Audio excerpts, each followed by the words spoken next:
we had this friend group, and it's funny because he's like bossing him around. He's like, I own you. It's fun.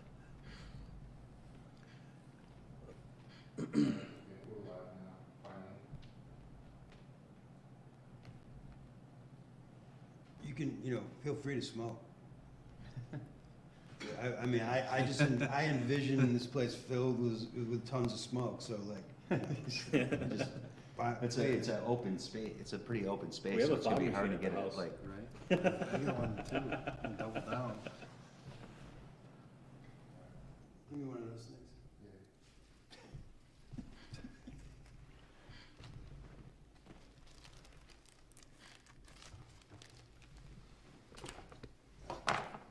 Smoking? On film. my night will be over. I'm gonna seem lame here, not even drinking.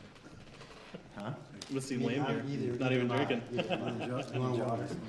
Sure, yeah, that's a good one. Yeah, I don't, Brought some Versace butter for you. yeah, I have some really good butter. My trainer keeps giving me all this No, butter. the Versace butter, remember that strain? Oh, they yeah, gave you? yeah, yeah. The dirtier glass.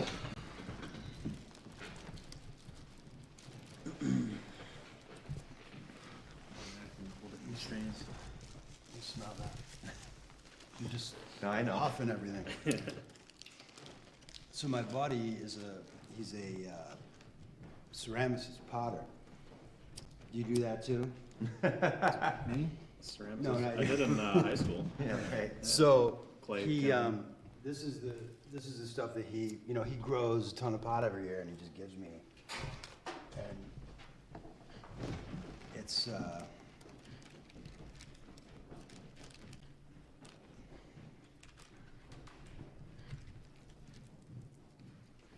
where do you get this stuff? Cops, they usually give it to me. Would you No, say- I've got a couple friends who grow, and then a couple friends who have friends who grow, and But locally, right? very local. Yeah. Yep.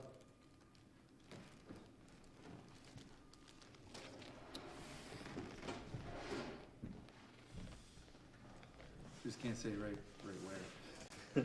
What's that? Just can't say right where, you know? Oh, yeah, no, I mean, like, I didn't know if that was like a product, that. No, that you- no dispensary stuff yet. It's not quite. Somebody is just producing that to look like that locally. The pre-roll?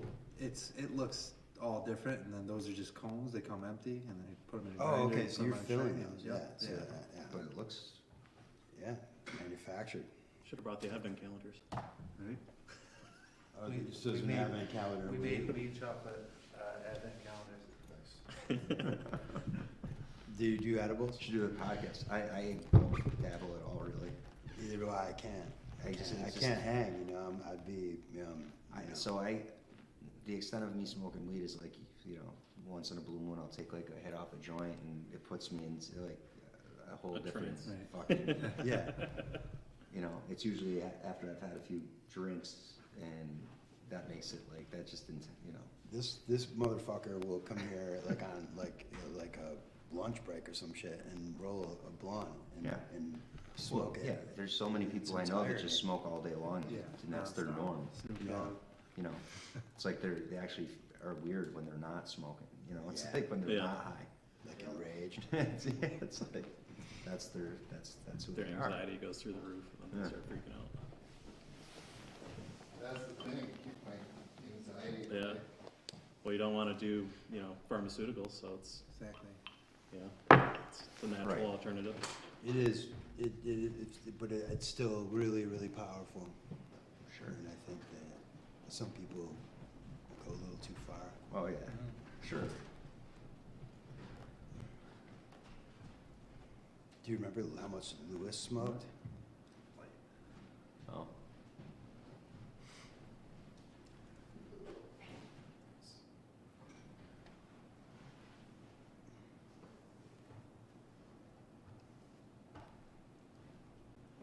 Help you off before you start there, Danny? Off to a pretty good start. It smells great. Yeah. No, 11:01. 11:01? When I hit submit, then we're good. Oh, okay. So you still got the paper? I still gotta go back and dictate like 1,500 words, so. That's a trick. If you ever got a paper, Yeah. Just iPhone, dictate, just check, and then you can go in and edit.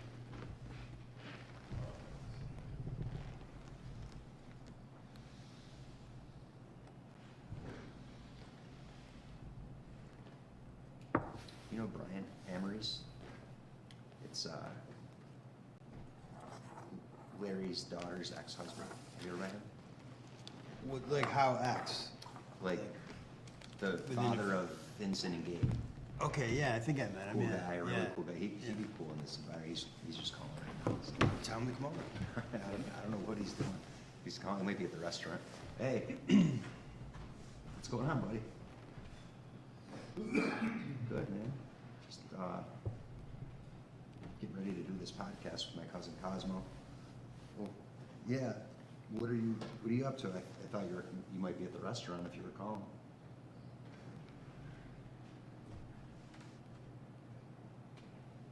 So what are your thoughts on Nice. like the Web 3.0, like the interoperability play? yeah, we're gonna like, be in a second here. Cosmos and Anchor and stuff like that. And So yeah, let's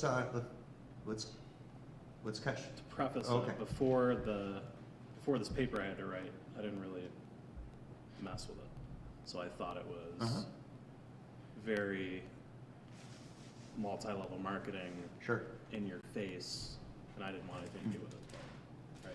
Because What, just crypto in general? Or? Just crypto in Yeah, general. yeah, for sure. All over YouTube, Facebook. Okay. I'm getting texts from numbers I don't even know Yeah. about crypto. Like, Yeah, I just didn't want anything to do with it. yeah. And so we were tasked Yeah, in absolutely. I it's didn't an even advanced know- computer architecture. I It was wasn't like, even aware go of that, but find Sarah something must that have. you want to learn about and write a research paper Yeah, on. but So I was like, all right, when was it? What was the date? I've been Next dismissing it all Wednesday? this time. Is there Yeah, actually so something we- valuable okay, so next Wednesday. there, or is it just an asset Let me, that people are can you give me like a inflating? few seconds to think about it, and I'll shoot some texts out to some And, people I know as well. So I kind of dove into kind of the Yeah. back end. What time part is of she it. looking to eat? Not the asset holding, but the utilitarian part of it. And that's kind of what I've been researching. So I've gotten up to like level 2 stuff. Okay. Just starting to get into like. All right. Yeah, Web yeah. 3.0, I'll try to find her a home for sure. Like MetaMask. All right. That's, Yeah. I think I did some research on WebAssembly Yeah, a absolutely. while ago. I think All right, there's buddy. a good. Yeah, you got it. Bye bye. There may be a good application for that. You have to look at it as a tool, not an answer, right? Oh, yeah, for sure. So you're building a house, you use more than a hammer, right? Yeah. You're building an application for the web, you're gonna use more than blockchain. You're gonna use more than that. That's right. It'll be an important tool. It'll get a job done correct and quick and better than some other tools, but you just gotta find that right Yeah. application. And Yeah, they're no. still building the tools right now, so. No doubt, no doubt. I mean, it's like a $3 trillion purely speculative market.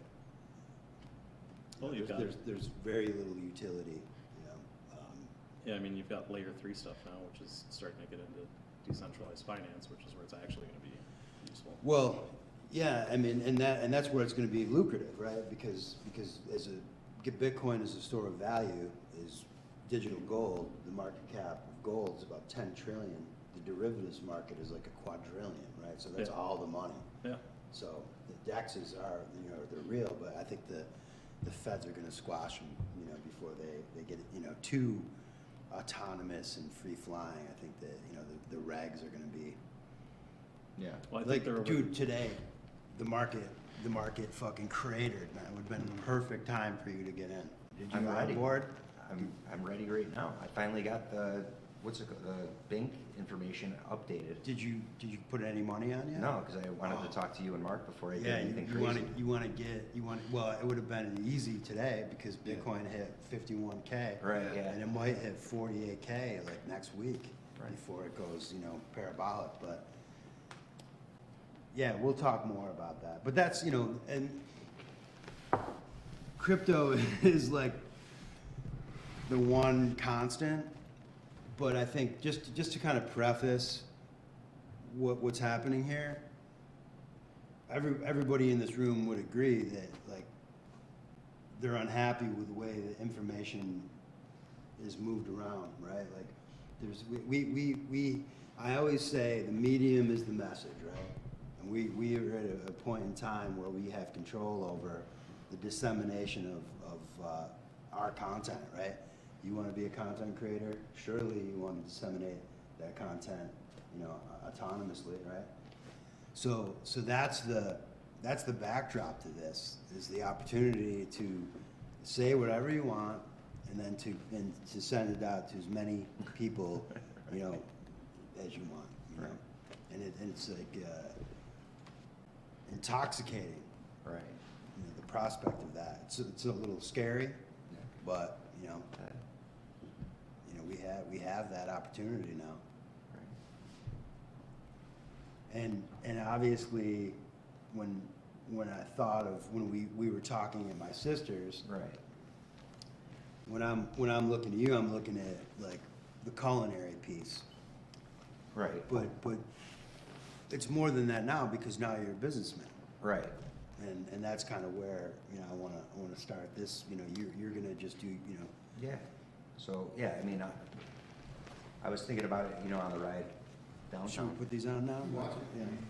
See how you like that, but go ahead. Pull that, Can move that back, over yeah. there.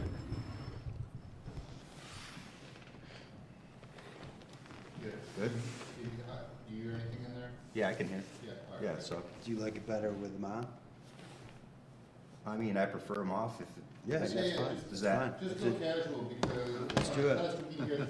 Yeah. Seems like we can hear fine on the internet. as long as great. you can, yeah. That's perfect. Yeah, so no, I mean, I was thinking about that on the way downtown tonight, because I was like, you know, wow, you know, like exactly what are we gonna touch on here?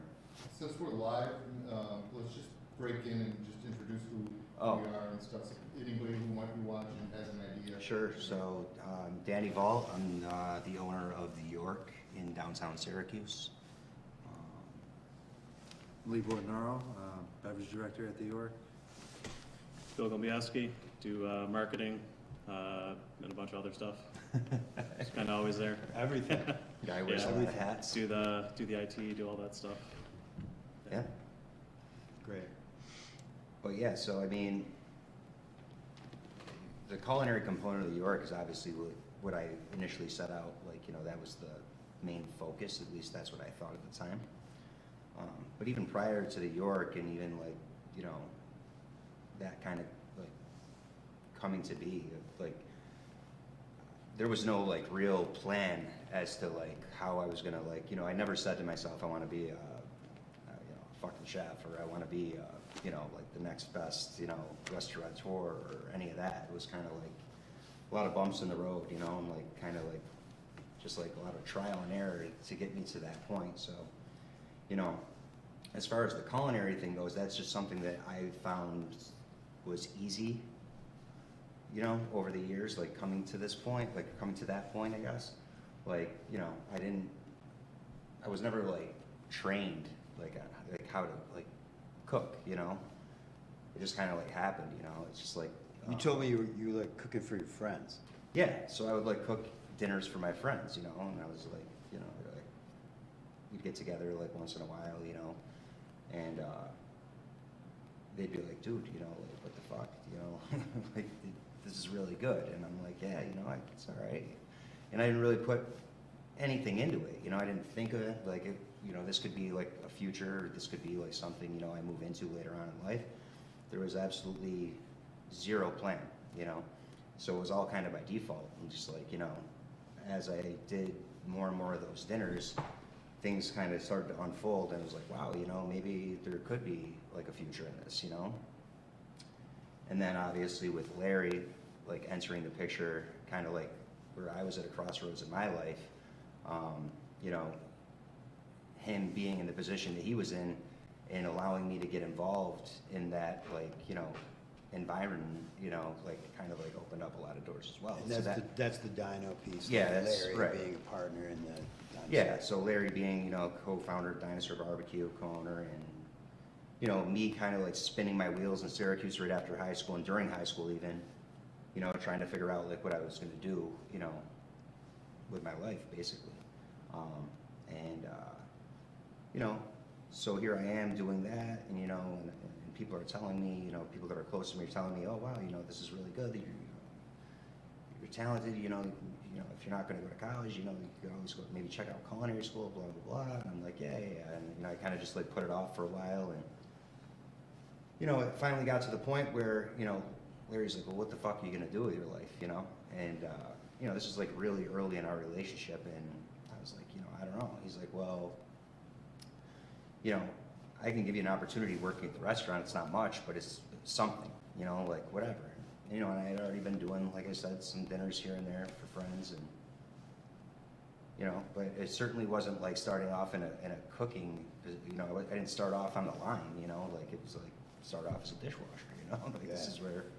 That was my first job. Yeah, you know, so like dishwashing. he certainly wasn't like that, like silver spoon, like, you know, here's the black card, you know, like you're gonna start at the top, you're the manager, you know, like Right.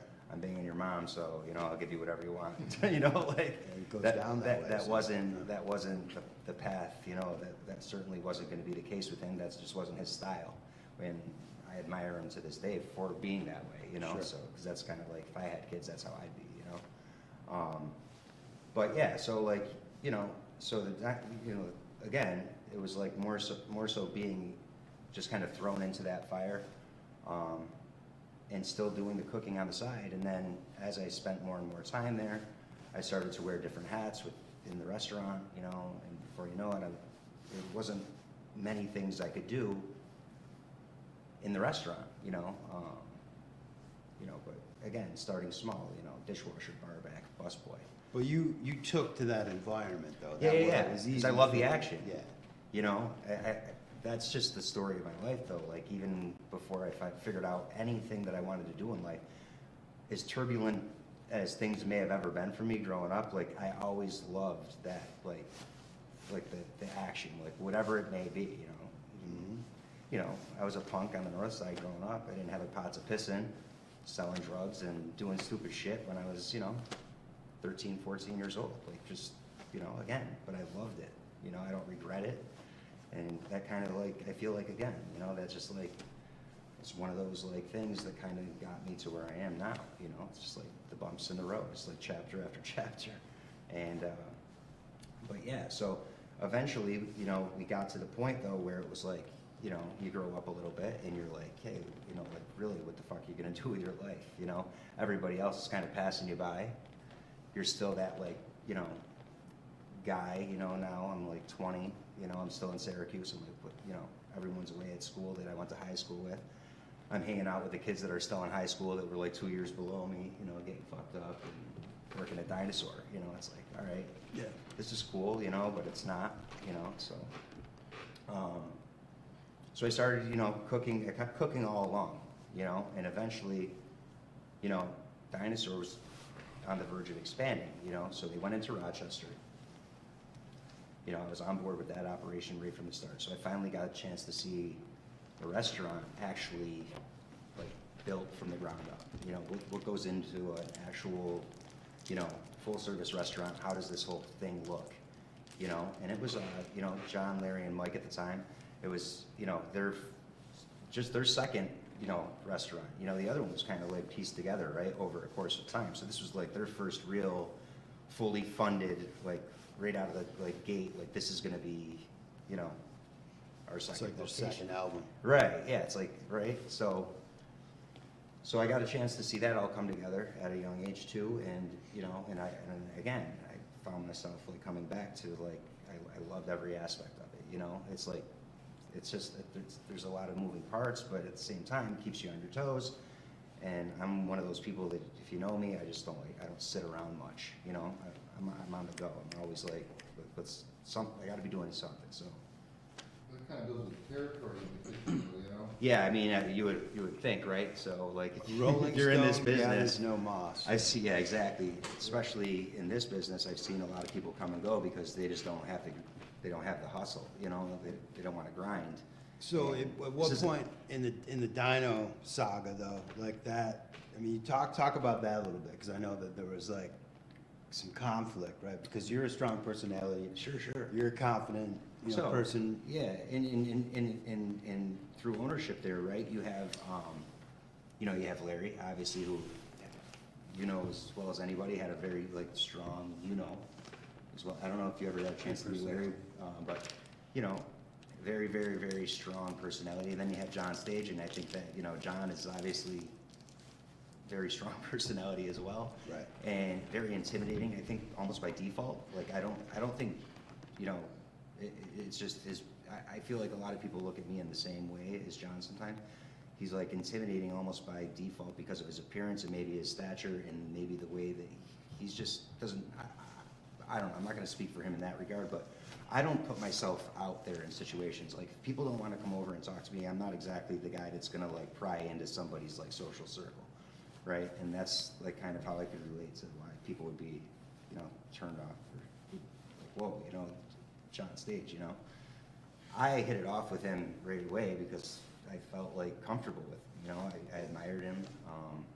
John was like that operational guy, like he was the guy in the trenches, and Larry, was more like the business like background, but still did some operational stuff, and so I think that's why it worked. But yeah, I mean, there were certainly some bumps along the road because me coming from where I was coming from in my past, I wasn't exactly structured when it came to like a work environment. Like I was doing things the way I wanted to do them, and my mom didn't exactly have full control of me. She was super young. She was trying to figure her life out, when I was going through like my adolescent years. So, when it came time to like get serious and take direction, I wasn't exactly like the best at doing that. So yeah, there was definitely some like, some ruffled feathers there, but we all, at the end of the day, I mean, it just clicked. At one point, I was like, I have to make a change for myself, and, and that's kind of like what I did. And this is, so at this point, you're the Dino. Are you in Rochester or Syracuse? Syracuse, yeah. So I was only in Rochester for the build. Yeah. And again, I mean, Mike Rotella, I mean, another amazing personality, like totally different than Robin. I've heard some stories, yeah. Yeah, I mean, dude, it's just incredible. He and David were close. Yeah, and then there was another guy named Large that worked there at the time, who was awesome. And that's the other intriguing part about the whole Dinosaur thing and me at a young age is they had some serious characters. I mean, like that place, I mean, major motion picture, like all the way. Like it was awesome. Legendary. So that was like an entertaining piece too. Like I didn't hate going to work because the people that I was rubbing elbows with were. And eventually like, you were characters working in their own regard, yeah. You were a barback, right? Right. Well, I started off as a dishwasher, and then I finally, But that didn't take long. No. I mean, I did that for a while, and did a lot of prep, and then they moved me out to the bar, and I did that for a while. But I would bounce around. I became like almost like a utility man for them. It was like I grew into catering, and then catering manager, and then full-blown managing down in New York, and But as far as the Syracuse thing goes, it was mostly like back of the house, prep, dishwash, and then barback, busboy, and that was about the extent of it. And then I grew into a catering role, like towards the end, right prior to me moving to New York City for like a year and a half.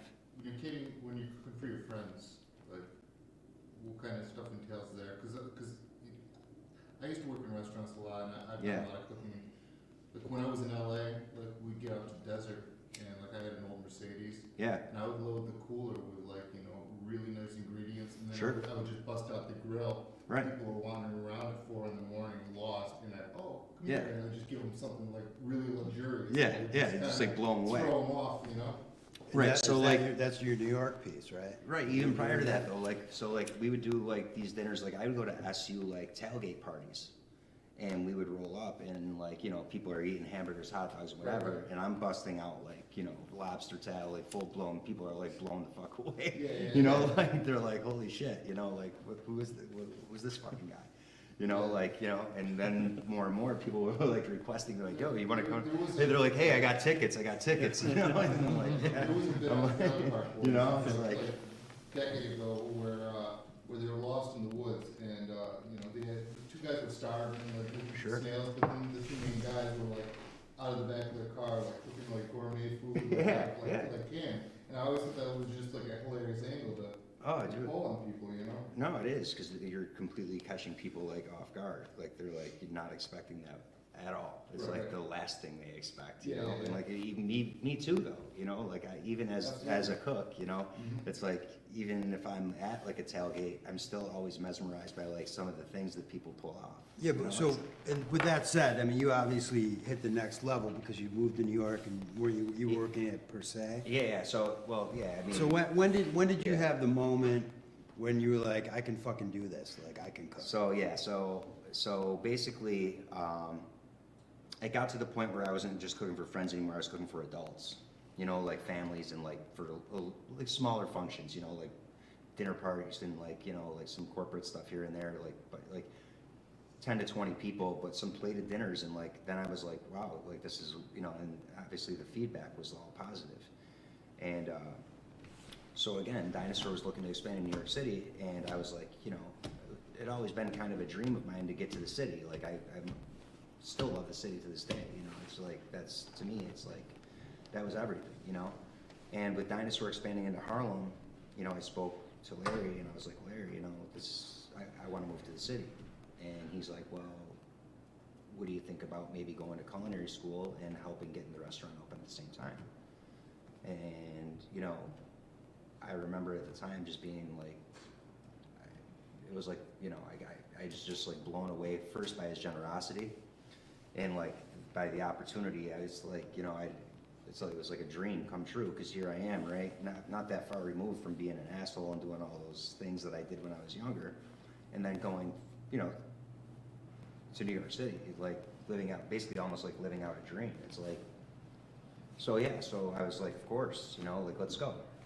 So Larry and I went on a tour of the school, and you know, they had Harlem under construction, so it was like, you know, it was kind of a good situation because I'd be able to have a job and I'd be able to go to school, and you know, it's just kind of like my opportunity to go. So, and that was like back in 2005. So, Where were you living? so at the time, my first apartment was down in Wall Street, financial district. Yeah. So this is just like just post 9/11. I mean, like this is like, you know, not too far after. So I mean, in terms of residency down in the financial district, that hadn't like really come to life yet. I mean, you go down there now, it's like it's flourishing. It's like residential everywhere. Right.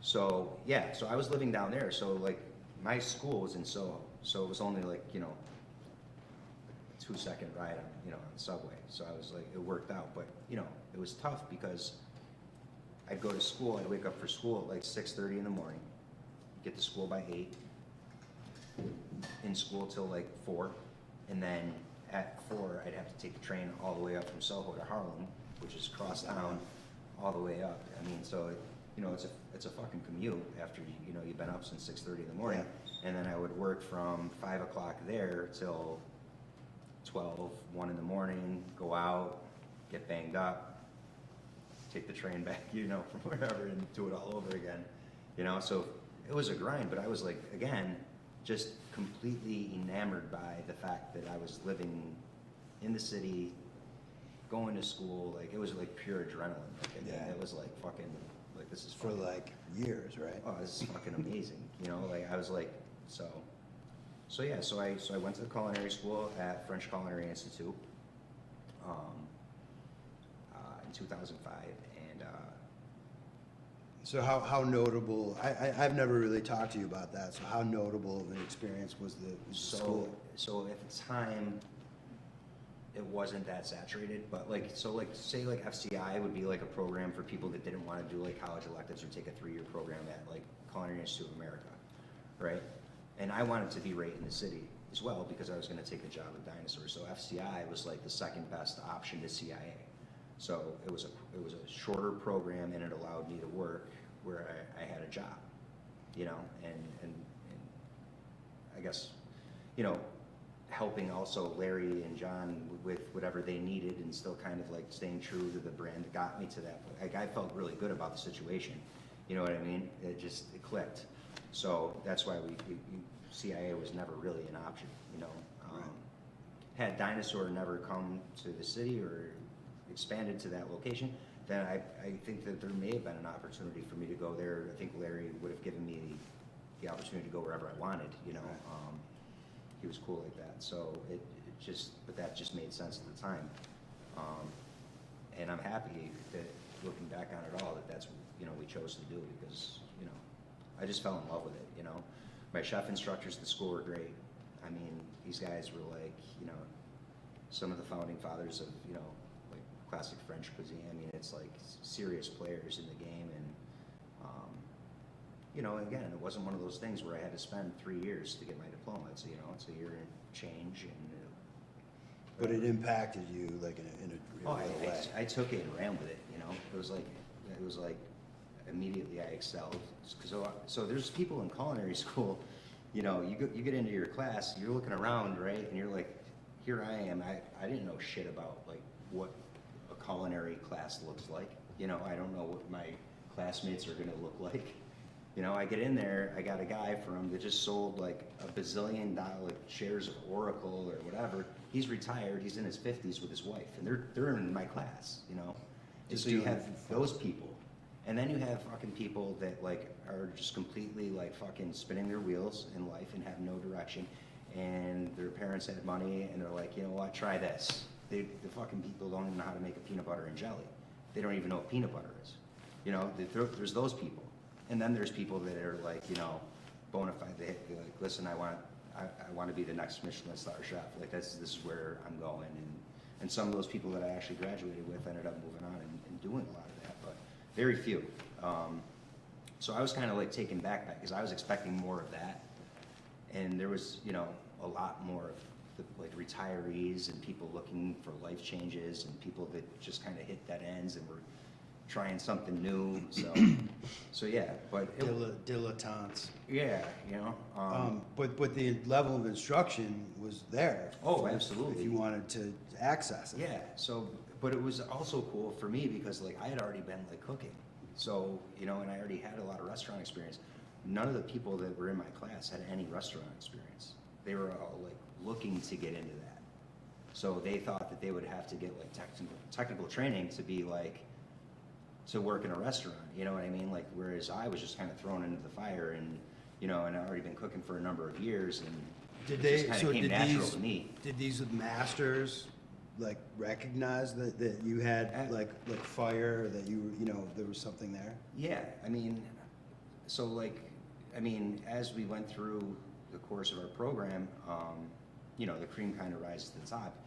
I would read out of the gate, you know, we had to choose a partner, you know, day one, you look around the room, it's like, you're like, yeah, that guy, you know, like, all right, you know, just by appearance, it's like, all right, I think that guy will work, you know.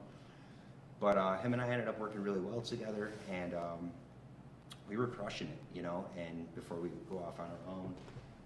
And, you know, I just started to, like, take it more and more serious. Like, I wanted to spend less time going to work, but I also wanted to spend more time immersing myself in actual cooking, you know, like, because I was learning things and techniques that I had never even heard of before. Some of which I just thought were really cool at the time, and some that I knew that I'd probably never use it ever in my entire life, you know. But yeah, so like I ended up graduating later on that year, or the next year, and top 2, and I was the only person in my class to get a paid externship. Everybody else was doing internships, not paid, and it ended up being for, you know, at Per Se, you know, Thomas Keller, which was awesome. But, you know, again, you're in New York City, all right? Cooks there, line cooks, you're making $17 an hour. Yeah. The fuck am I gonna do on $17 an hour? You know, it's like, you know, and it's rigorous, you know. When I say you get a paid externship, that doesn't mean you come in and it's like, oh, it's all like, you know, warm and fuzzy. You're like a kitchen slave. You're also like in boot camp. Yeah. So like they'll literally, like, you go in there, you'll fucking chop chives for 8 hours straight. Fill up a deli container, they have to be perfect. You know, sous chef, in that kitchen there's like 4 sous chefs, so there's a sous chef for just about every station. So they're constantly like watching, making sure, especially with the interns. So they build you up and then they break you down and they just keep putting you through that ringer and through that process. And again, it's just a lot like a military style like boot camp. But literally, you could be picking parsley for 8 hours a day, you know? And like, to me, I was like, fuck, this is like ridiculous, you know? Did that translate somehow later though? It Like- does. Like I the mean- Karate Kid technique, you know? I mean, Yeah, it does. I mean, I didn't fucking like it. It's certain, you know, I have such an appreciation and respect for like Michelin star restaurants and all of that, but that was the moment that I realized that I didn't want to be the Michelin star chef. You know what I mean? yeah. I didn't want to, I kind of valued, I came to a crossroad with how much do you value your time? Like, yes, I might be very good at what I'm doing, but I don't think I could ever be passionate about like fucking picking parsley and chopping chives. Yeah. You know what I mean? It's just Right. not, but I saw the bigger picture, don't get me wrong. I knew that it was gonna lead to, you know, obviously technique, and this is like, you know, we go forward with all of it, you know, and we did. When's the last time you like picked herbs? Fucking month ago, maybe? Yeah. Not from the store, meaning like. Like in my kitchen? Yeah, just, or, you know, So just, at the York during the labor crisis, shit, I mean, I washed dishes, I bust Everything, tables. yeah. I mean, there wasn't anything that I haven't done recently. I mean, this whole thing kind of brought me back, you know, to those days.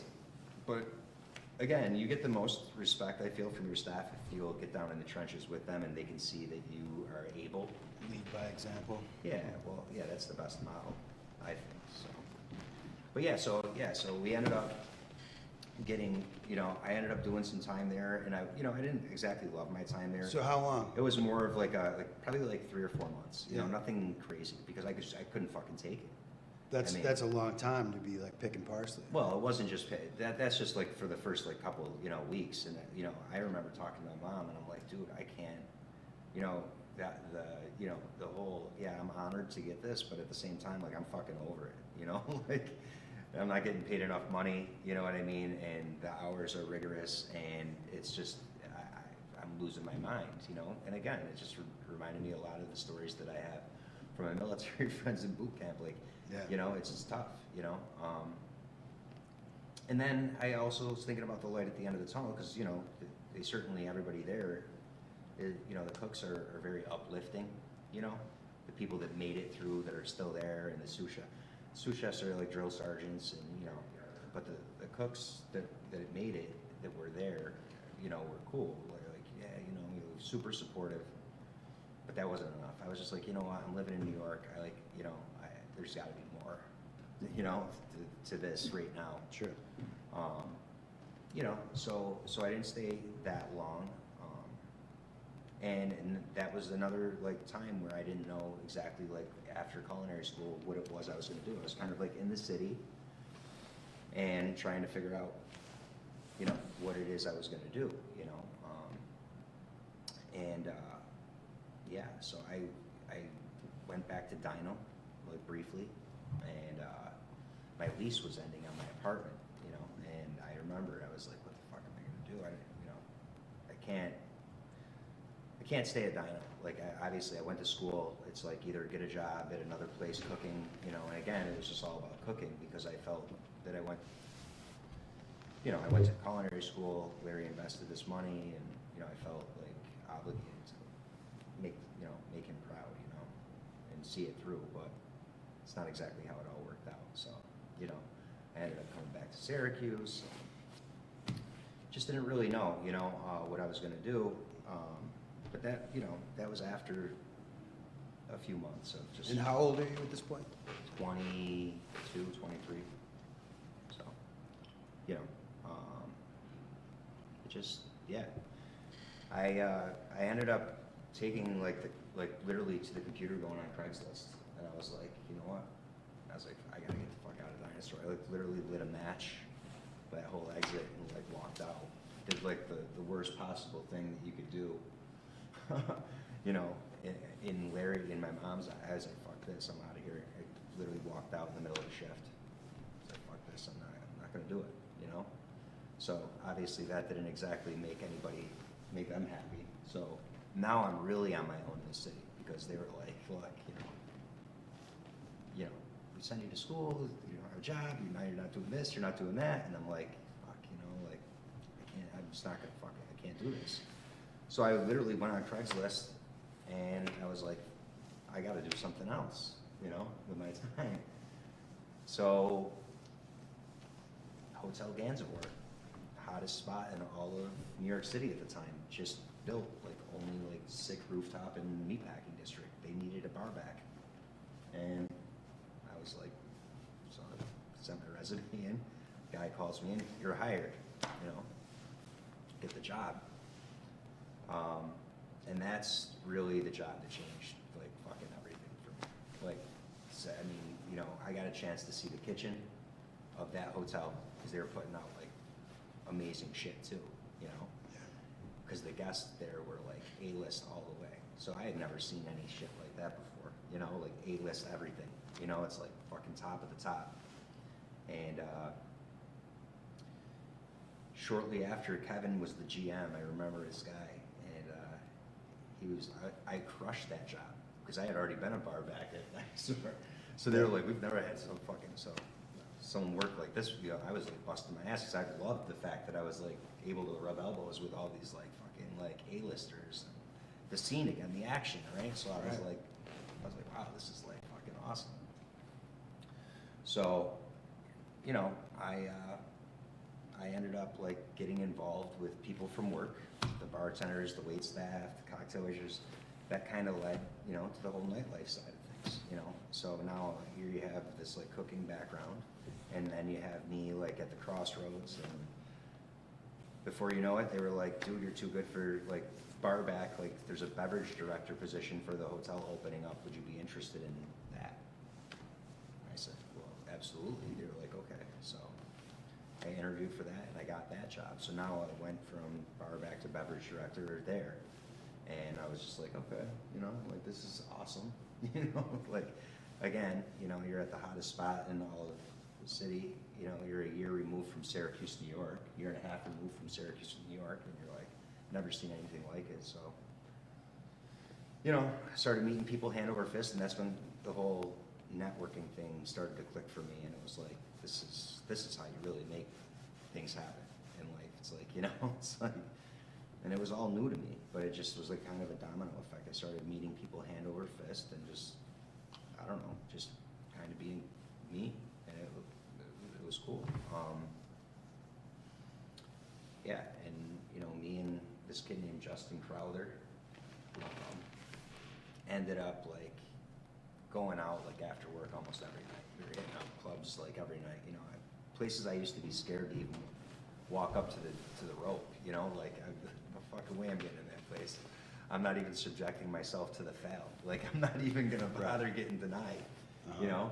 To as soon as we get off work, we're walking up to the rope. He knows the guy at the door. We're in, you know. And now I'm really in this whole New York vacuum. Like I'm like, oh yeah, this fucking. Now we're living the New York that I always wanted to live in, you know. Mm-hmm. So I kind of put the culinary thing on the back burner for a while.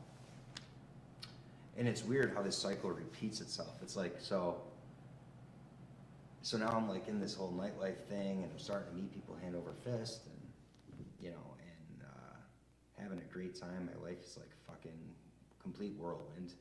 Parents still aren't really talking to me because they're not happy with the situation, even though I did end up getting the job, you know.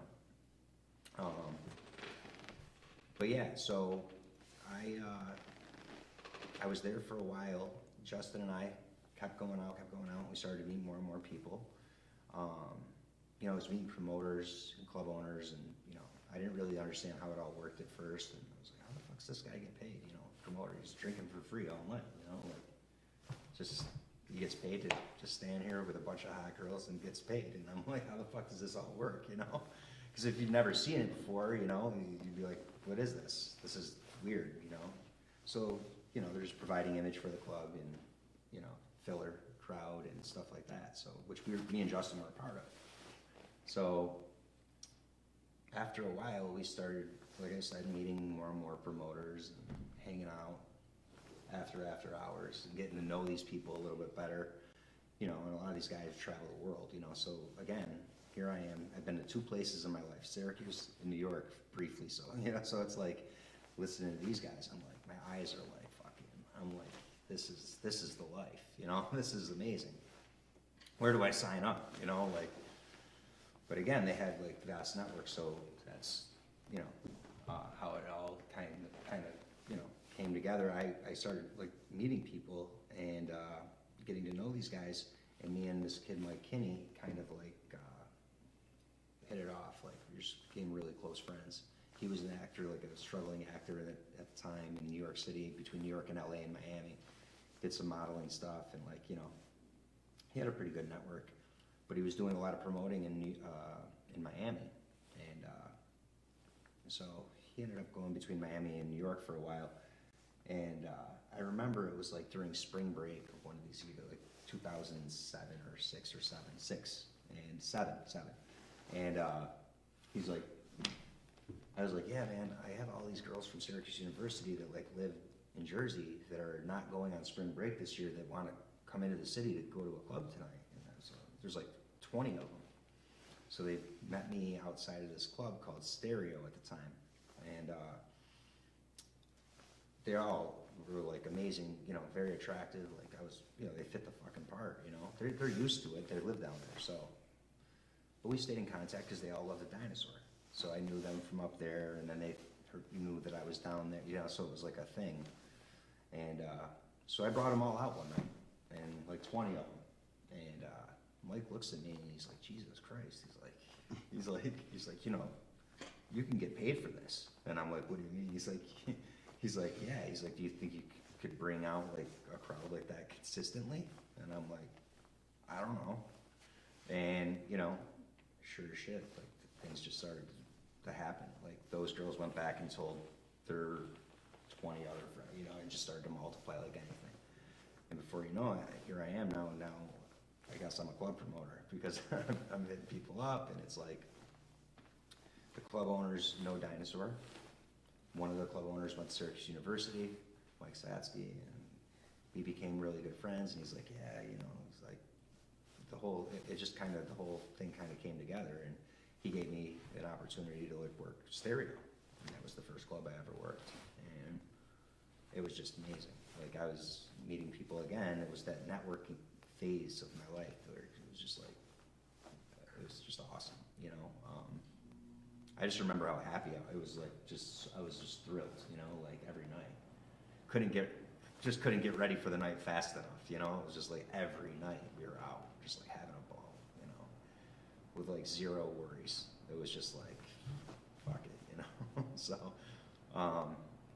and then you know you're like meeting, you know, famous people and athletes and all these other fucking, yeah, again, and it's all surreal because like this is, you know. Yeah, so I got involved in nightlife, and that really kind of like took me like 5-6 years down the road. I mean, I did that for a while between like New York and Miami and Vegas and LA, and you know, we did some stuff up in Toronto as well. But it was like, you know, I was really good at that, the networking piece and being a great host and like almost being like a, you know,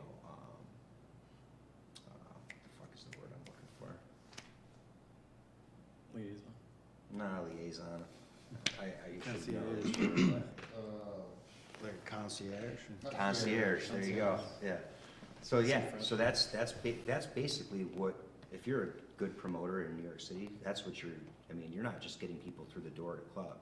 It's like if you're coming to town and you want a reservation at a restaurant, or you want to stay at the best hotel, or you want a G-Wagon to pick you up with some naked chick driving it, like I'll make it happen, you know, like that. That's what you want, you know. That's what I'm gonna get you. You know, you want a private jet like that, we're gonna make it happen, you know. Like that's, and I love that actually. Like I love that, you know, like being able to provide that, you know, and being responsible for that. And I also got off on the fact that like people would come out with me, and I just look around, and I still to this day, you know, better than anybody in the room, anyways, that's the biggest thing for me, is seeing people like at their best. And I truly believe that people are at their best when they're out in a venue, no TVs, no bullshit, listening to music, having a good time, like just, you know, dancing, like just laughing, like whatever. I feel like that's when people are at their best. So when you're responsible for bringing those people to that place and seeing those people like released like that, like that's fucking, there's no better feeling for me, and there never has been. You know, I could cook the best fucking meal I've ever cooked and blow people the fuck away, but I'd rather see people fucking dance, drink, laugh, like just, you know what I mean? I get a bigger thrill out of that. So, I mean, and again, it's kind of like the two worlds coming together. And, you know, so, again, meeting people. A lot of people at one point never knew that I had a culinary background. They thought I was just the promoter, you know? Yeah. So then, here I am going to all these people's houses. We're here late night again. My buddy Bobby Rossi, buddy Jack Sordoni, Josh Kelly, these are all really close friends of mine. Amazing place they live in. Like, fucking, I go back there late night one night. And, yeah, they have Jack, fucking filthy rich. So they always had, like, you name it, you know, like their pantry was full. Like just ridiculous amounts endless amounts of the best. So it made it easy, but late, like it's like 7 in the morning, and I'm cooking these guys dinner at like 7 in the morning, you know? And again, they're like, the fuck are you doing? And like blew them away. And they're like, what the fuck is this? You know, and they're like, what do you mean? I was like, yeah, well, you know, that's what I cook. And they're like, what do you mean you cook? This is like, you know, this isn't fucking scrambled eggs and toast, you know? And they were like, wow, you know, like, all right. So they dug deeper into me, because now them being kind of the businessmen that they were like, wow, how the fuck do we make this kid go? Because they're thinking, they're like, oh, their networks, they're like, we have this guy, you know, and I would do it more and more. So now I'm doing dinner parties in the city through word of mouth. So now the whole culinary thing's getting brought back. Then I started doing dinner parties at my own place before we'd go to the club. So we'd have a DJ come over to my loft. I'd put out the spread, the girls would come over, whatever, blah, blah, blah, and then we would all just leave from there. And it was like, you know, so it became like a whole thing, you know? It was like, I don't know, again, you got the culinary side, you got the nightlife side, you know? And a lot of my favorite places in the city had both. They were never like the kind of place where you go to the restaurant, sit down, have dinner, sure, have a glass of wine, and then we'll go find a place to drink. My favorite places were always the places where you go in, the energy is like high, you know? You don't have to leave. Like, you can drink, you can listen to good music, and you can actually have a great meal all in one, like, you know? And that's kind of like what I started to like really like kind of, you know, with the York, that's kind of like what I started to like piece together, you know? I was like, well, this is what I like, so, and I feel like I look around the room and this seems to be what everybody else, you know, it's on the same page. And I'm not saying everybody, but you know, the customer that I'm looking for anyways, Yeah. they seem to like it, so I was like, yeah, all right. But you know, that's further down, but you know, it's just, that was the vibe, and that's what I don't know, I liked. I just like Tao or Stanton Social or Beauty in Essex, just places where you could go and like, it was a 2-for-1, you know, like you get the club environment and a great dinner, blow away meal, blow away service, and just see the place kind of transition as the night goes on. So that's kind of like, you know, that, I don't know. So at what point in all of that did you hatch the idea? I mean, obviously, There's a lot. it's working on you, right? You probably didn't even know you want your own place yet, or did you? So here I am now. I'm recognized on that circuit, right? So it took me a number of years, but people now know who I am. So my name actually means something, right? It wasn't just like, oh, Danny, Dinosaur, Syracuse, whatever, blah, blah, blah, because that was my identity for a while, you know? And I won't lie, I kind of used that to my, you know, benefit. Like, I would definitely pull that card, because at the time, when Dinosaur came to New York City, it was a huge deal. Like, people were pumped, you know? It was like, you know, it wasn't just like some, like, you know, mom and pop shop opening up in Harlem. Like, people were really excited, you know? So I would pull that card, obviously, to leverage myself, put myself into it. I think most people at my age probably would, you know, in that situation. I mean, it was harmless. Well, you were working there. It was real, you know, but I mean, whatever. Is Roadhouse like your favorite genre of food to cook, or do you have like something else that you like really get into? So, I mean, I like global cuisine, so I'm like Mod American, like all over the map, you know, I don't really focus on any certain flavor or, Yeah. you know. Like, was out looking out in Massachusetts, like they've got huge Portuguese population out there, and mixed with Brazilians, Yeah, and you get like some like Brazilian Portuguese fusion that's like ridiculous. Yeah. You know, mixed with like Cape Verde and like North African food. It's yeah, see, so, like if you ever heard of chicken Mozambique, it's like, Yeah. like beer and saffron, sure. incredible stuff. You know? Yeah, I mean, again, you know, I'll be honest, like, those aren't really flavors that I've dabbled in all that Mhm. well. There's certainly things that I've eaten that I enjoy. I mean, Yeah. you know, that's the other thing is like, you know, I've cooked my ass off. I've cooked all Yeah, different types of food, but it's endless, you know. But it's the people for you more than the Right. food. Right. You know what I mean? So like the food is almost incidental, so it's kind of It's almost what brilliant. brings you together It's brilliant that those guys discovered what you can do after the fact. after the fact. It makes it so much more Right, meaningful. so that's what I mean, like, it's funny how history kind of repeats itself, because like, and it was, again, like, I wasn't even, that, you know, looking for that to happen. You know, I just remember after it happening, you know, I'm like, again, dumbfounded by the opportunities that you have in a city like New York. Because I went from like promoting one of the top clubs in New York City the night before, and the next night I'm like doing a dinner party cooking at a $30 million like place in Greenwich Village. You know, it's like, I'm like, where the fuck Yeah, who am I? the wealth is Yeah, staggering. oh, it's It just- must have felt like a different like planet. Oh, dude, it's just like, you know, it's just, it was insane. You know, I look back on it and it's just, I don't know. Like, I wish, I really don't know if my days in New York are done. I don't think that I'll ever obviously go back to working in nightlife, and I don't think I'll ever be a cook there. But my love for the city and all that it has to offer, I could see myself maybe residing there someday if I can make, you know, ends meet. If it made sense, you know, I just love it that much. It just offers, it's everything, you know? And it's kind of sad to see like what it's going through right now, but that's also part of this. I mean, that makes the city the city. Sure. It's been through so much over the course of time. It's kind of reinvented itself like God only knows how many times, you know? And that's all part of it, so. And so you've clearly brought a piece of the city here. to Yeah, New York. so that lifestyle obviously wore on me, the nightlife component, you know, we were, you know, partying 7 days a week. I mean, you know, I Yeah, would not sustainable, right? sleep, Like at sleep. that pace. I couldn't, I mean, I physically, like, ended up in the hospital, right? I was like on death row. So, I mean, I was in ICU, at St. Joe's. I mean, your mother basically saved my life, so, I mean, she got me in, she got me the best help, and, yeah, I was in there for a long time, and then I was on. And you were just worn down. Right, Like, I was your never immune into system drugs. was just but, like I mean, crushed. I'll be honest, like, the drinking took its toll, you know? Sure.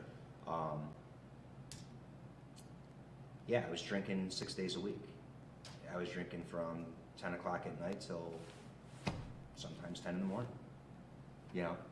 Like, and then, And it was your job. yeah, I was getting paid. You know, and there was a lot of other perks, you know, being a young single guy in New York, obviously, you know, it's not the worst thing at that point in your life to have just endless amounts of women just kind of throwing themselves at you, and another thing you're probably just not gonna get in Syracuse, New York, you know? And, so yeah, there was a lot of like benefits to like my position, and again, you know, I would bring out like wealthy, like, you know, like business, you know, people super successful and like celebrities and like whatever. A lot of these people looked at you or me, like in that promoting role, being the one that's providing them, as a bigger star than the people that were actually either paying or famous. You know, like it was weird. It was like you were like, Well, you're the human interface, like you're the connection, right? right. So, and that was, you know, cool in its own Sure. regard, you know. Yeah. And it took me a while to figure out that as well. Like, wait a second. Like, wait a second. I'm the man. Like, you know, like, at first I never realized that, you know, not to sound egotistical, but that's really what was happening. That's like what happened. Sure. You know? Yeah, I mean, it has to be ego, right? At that point, it's gotta all be. I mean, yeah. You really have to embrace your ego Sure. in order to give the people, you know, they're not gonna respond to you unless you're exuding that level of Right. confidence that can only come from your ego. And Towards towards, the level of expectation comes with what you do, you know? yeah, towards the end, I mean, it got to the point where it was just a job, like too much of anything, right? So Yeah. I got to the point where the place would be going off. I mean, just absolutely bonkers, and you'd see me like on a banquette, like in a corner, just like this, just, you know, like out of it, like Sure. not even, Yeah. I completely checked out, you know? And that was like towards the end, you know, that was like probably 2012, 2013, and into 14. I was like, you know, after I got sick, I was like limiting myself to how much I was spend, you know, going out, and, you know, I had a lot of like recovering to do. Like my right lung was completely, I had sepsis, I had pneumonia, I had a thing called an empyema. You know, basically strep got into my blood, so it was a whole thing. You know? Jesus. Yeah, chest tubes, the whole deal. It was like a traumatic experience, to say the least. That's really what paved the way for me to come back to Syracuse, because I knew at that point, I was like, dude, you got to remove yourself from this fucking situation, no matter how good it is, you know? But I already knew. Like I said, I was checked out. Like, I was over the club scene. I was over the nightlife scene. But the action is like, you know, again, it's like addicting. It's like a drug. So it's like, you know, I was like, you know, I didn't want to leave, but I knew I had to. It's like, you want to die? Like, you know, it kind of made it, you know, an easy decision. And obviously Robin and Larry at this point knew that a change needed to be made, because I was sick. You know, I went in the hospital, I weighed $155. 6'2", 155 is not a good look. All right, so, I mean, you mentioned Mozambique. I mean, and this is more like Auschwitz. I mean, I was not in good health, so. Oh my God. Yeah, so I mean, I ran myself down, you know, but honestly, I remember being sick, and there was a point where we didn't know if I was gonna live or die, like I was. Here in Syracuse? Yeah, so I had a friend drive me home in the middle of the night, and he had a car, he lived in Queens, I couldn't drive, because I would've just driven me and my roommate at the time shared a car, but my whole right side, my right lung was collapsing. So he was like, I need to get this motherfucker back to Syracuse. So Mike Garvey, is a friend of mine at the time, drove me all the way back to Syracuse in the middle of the night, and I convinced Robin and Larry to let me try to sleep through the night. I got home at like 4 in the morning, 5 in the morning, and they found me like fucking completely like face down in Ariel's bedroom, or one of the guest bedrooms of their house, and that's when they brought me to fucking, and they were like, what we found after that was like, started throwing me around like a sack of potatoes, poking holes in me, fucking taking every test under the sun, because I was like literally like a day away from perishing. So, yeah, it was weird. And this is like 2013? Yep, Yeah? yeah. So I ended up coming home, and tail between the legs, you know, kind of like, oh yeah, you know, couldn't help but think I was a failure, you know, because, you know, you want to leave on a good note if you're going to leave, and not like kind of like decimated and you know, broken. And there was another, again, I'm in at this like point again now. I find myself going back to this whole thing where, what the fuck am I going to do with myself? I'm not 22 now anymore, you know, so it's like, you know. What do you mean going back to what? Like Just trying to figure out what the fuck it is I'm going to do with my life, you know? It's like, Jesus, what am I, you know? But, you know. I had worked for so many club owners at that point, and I think that you asked me prior to me going off on that, but it was like, I was recognized for my talents, but nobody wanted to ever give me the opportunity down there. It was almost like, you know, it's a very unforgiving city, you know, like Sure. everyone's taking whatever they can take, you know? So my They like it opportunities, when you're I was in always service to underneath them. somebody's thumb. Right. Like, they liked the fact that they had that talent, and they didn't want to, like, you know, they didn't want me to, like, go any further, you know? They Sure. wanted to keep me for as long as they could, you know? So I was never really given that fair shake, that opportunity, you know, and I really wasn't in a financial position to be able to create my own, you know? So I just kept doing what I was doing until it finally just kind of puttered out. And then I got sick and ended up coming back. And that's when, you know, reality set in. It's like, what the fuck am I gonna do? And I still had absolutely no plans to open a place in Syracuse. None at all. I was staying at my parents' house and I was like, what the fuck am I gonna do? You know, like, I'm not going back to Dinosaur, because that was an option at one point. Larry was like, why don't, you know, we've expanded, there's director, you know, offerings and things. I was like, I'm not doing that. Like, I don't give a fuck. I'm not going back to the family business. Like, it's not happening. Right. We turned that page. I'm not going back, you know. So I ended up interviewing, like, out at the casino. Their VP of food and beverage or something was retiring, or it was like their food and beverage director or something like that at the time. And so I interviewed for that position, and I shot right up all the way through, and, you know, they were gonna hire me. And then it turns out the guy didn't want to retire, or something like that. You know, and the guy was like friends with Larry, and like, so that, you know, I had it all, it was all laid out, and I was like, well, what the fuck? So they offered me some bullshit position until the guy wanted to retire. I was like, I'm not taking that. So I interviewed, like a couple different places around town here, and the offers were just ridiculous, like 45 grand. I'm like, fuck that. I'm not, you know, I'm not working for that, you know, like, again, my ego was probably superseding because of the lifestyle that I was leading in New York. I was making really good money. Yeah. But, so then we're out one night with friends. Believe it or not, Kyle Bone was with me. Will Zeck, who owns Pine Grove, and is married to one of my good friends, Nellie. You know, we're out downtown Syracuse. I'm out fucking miserable. I'm like, this sucks. Like, like, I can't live here. I gotta get the fuck out of here. I can't take this shit, you know? And they look at me and they're like, dude, why don't you just open your own fucking place here in Syracuse? There's nowhere to go. You see that there's nowhere to go, right? Like, just open your own place. And I was like, I don't know. So I got just absolutely bombed that night. Went home.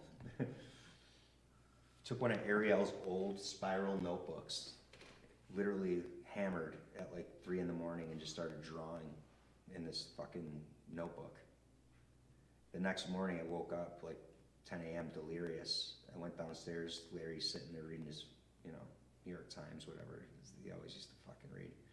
And I was like, so what do you guys think about me opening my own place in Syracuse?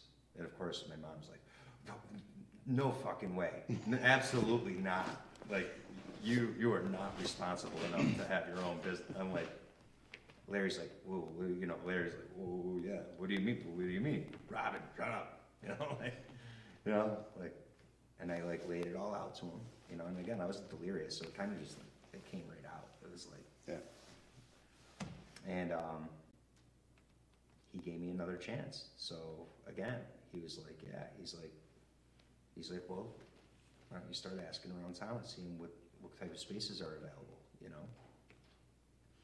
So I told Kyle Bohm the next day that I had talked to Larry, and he said, so Kyle Bohm hooked me up with a Steve Case, who worked for Bob Doucette, and Bob obviously was the pioneer for all the development down Armory Square, so he had all the properties down there. And Kyle told Steve basically, hey, you know, Danny's thinking about maybe opening his own place. Do you know of any places that are available? And I was just like, you know, I was like, yeah, I want to be downtown. You know, if we're gonna do this, I want to be in Armory Square, you know? And Steve got back to me, and he said, hey, look, I know of a place that's probably going out. They don't want anyone to know, but they're looking to get out of it. You know, they're losing their asses, da-da-da-da. So they took me for a few showings, and then we ended up at BC, which is the York space. And so I had been to BC before, but never like scanning or glossing over the bones, thinking it's, you know, this could be an opportunity for to be my place one. You know what I mean? Like, But then once we went in and I started looking at it and thinking about like, you know, what kind of place I wanted to put together, I was like, wow, you know, this space could really, like, this is it, like, this could be it, you know? And I looked at a bunch of other spaces, whatever, and, I went back to Lair, you know, and Lair had already been to BC, whatever, you know, he knew it, and, he knew the owners, so we met, and, you know, we ended up working out a deal, like, it worked, you know? And, yeah, you know, so in 2014, we bought BC in October of 14. We operated it through the holiday season, through New Year's Eve, because I didn't want to like close down the staff. Had no Oh, idea. so you ran it as BC? Yeah. I didn't realize that later. I didn't realize that. Yeah, I did. So I did for 2 months because it was during the holidays. What do you do? Fire for this? No, that's, you know, yeah. like I'm not gonna like. Kind of perfect, right? Right. So I'm not gonna fire the staff. I'll see it through to the end of the year. Give them a really, you know, ample amount of time, a decent notice for them to be able to like make, you know, whatever decisions they needed to make. But so we operated it from that October 15th through New Year's Eve of 14 into 15, and then we shut down January 1.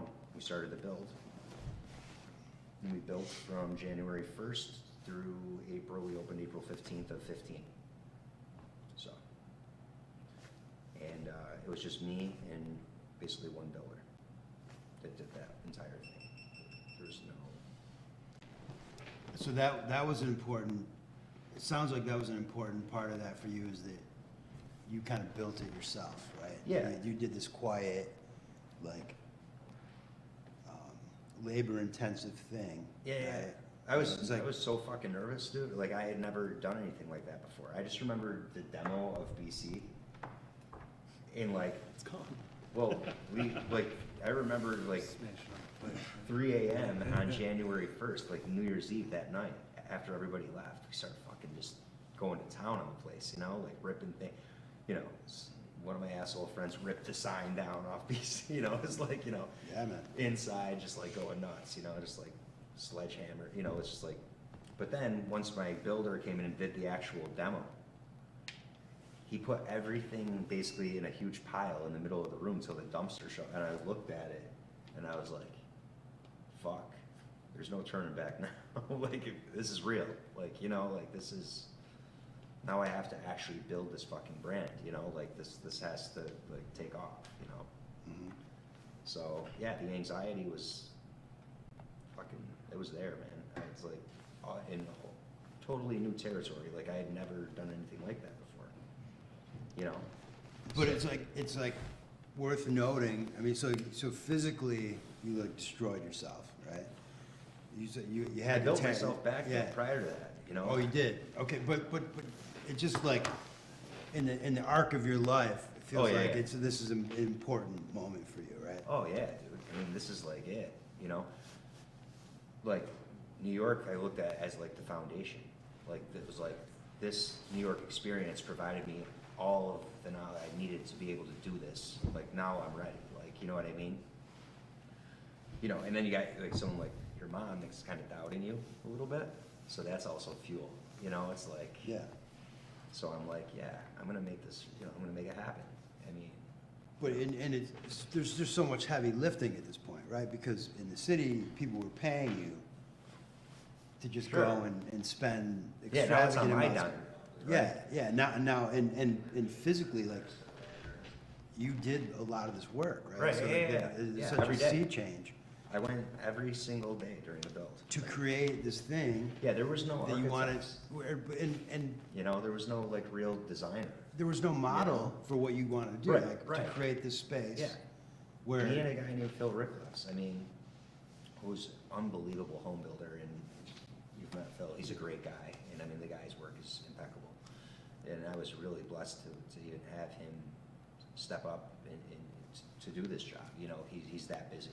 I could probably, it would be hard to get him to do it again for me. You know, the guy's career, his brand is taken off. You know. but you know you want it, right? Oh, Like, absolutely. I mean, and so I what- had it all here in that notebook, basically. What did it feel like though, like staring at that pile of rubble, knowing that you're like, 6 months or a year away for Yeah. opening the doors to give people the experience that you described previously. Right. So, yeah, so the anxiety was through the roof, but at the same time, the excitement was too. And that's honestly, like, I look back on it and I think about it sometimes, and I'm like, how the fuck did I do that?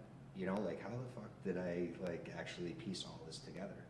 You know, especially now because I've put so many different like things into it as we've grown.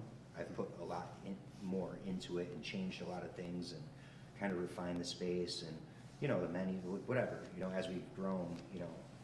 But in that moment in the beginning, it was just sheer adrenaline and like excitement and anxiety. It was like, kind of like, holy fuck, like, you know, and I wasn't really sure what to expect because I had always worked for companies that cranked, like there was no failure. Like I was constantly wearing that. I was always like, dude, like look at Dinosaur, like look at like all the clubs, all the restaurants that you worked for in New York, and like you can't be the guy that like fails, you know, like this has to work, you know. So like I'm thinking that in the back of my mind too, you know. So it's like, But I love the fact that it's not necessarily food centric. no, it's not. The York is not. So like that's the thing about the brand that we've created. Our experience is truly unique to like, I think, to this market. Like I don't think there's any other place that offers what we offer. You know what I mean? It's different, you know? I get people from New York City. My friends from New York have been to this space. They're like, Jesus Christ, this place is awesome. You know, like I'll use those people as a metric because they're subjected to these types of venues on a regular basis. And for them to like say, hey, look, you know, this place would hold its own against X, Y, and Z in this city, you know, that city. I mean, that's ultimately for me, that's like, wow, you know, saying a lot. So. What does it feel like? Because describe your experience during the shutdown. And Oh yeah, so I mean, I honestly, given that the social component yeah, The day is so before, important. yeah. I mean, it was St. Patrick's St. Day. Patrick's Day, right? We were So- pouring okay. champagne into each other's mouths. Yeah, I mean, nobody really know what was yet to come, you know? We didn't think it was gonna be, thought it was gonna be like a 2-week thing, you know? No one really knew how long this thing was gonna, or how big of an impact this whole thing was really gonna have. So I never looked at it like, you know, oh, we're done here, like this could be the end. And even after we found out that it was gonna be a substantial amount of time, that it wasn't gonna be 2 weeks, it wasn't gonna be a month or 2 months or whatever, I still, once again, went back to the drawing board, went to work every single day.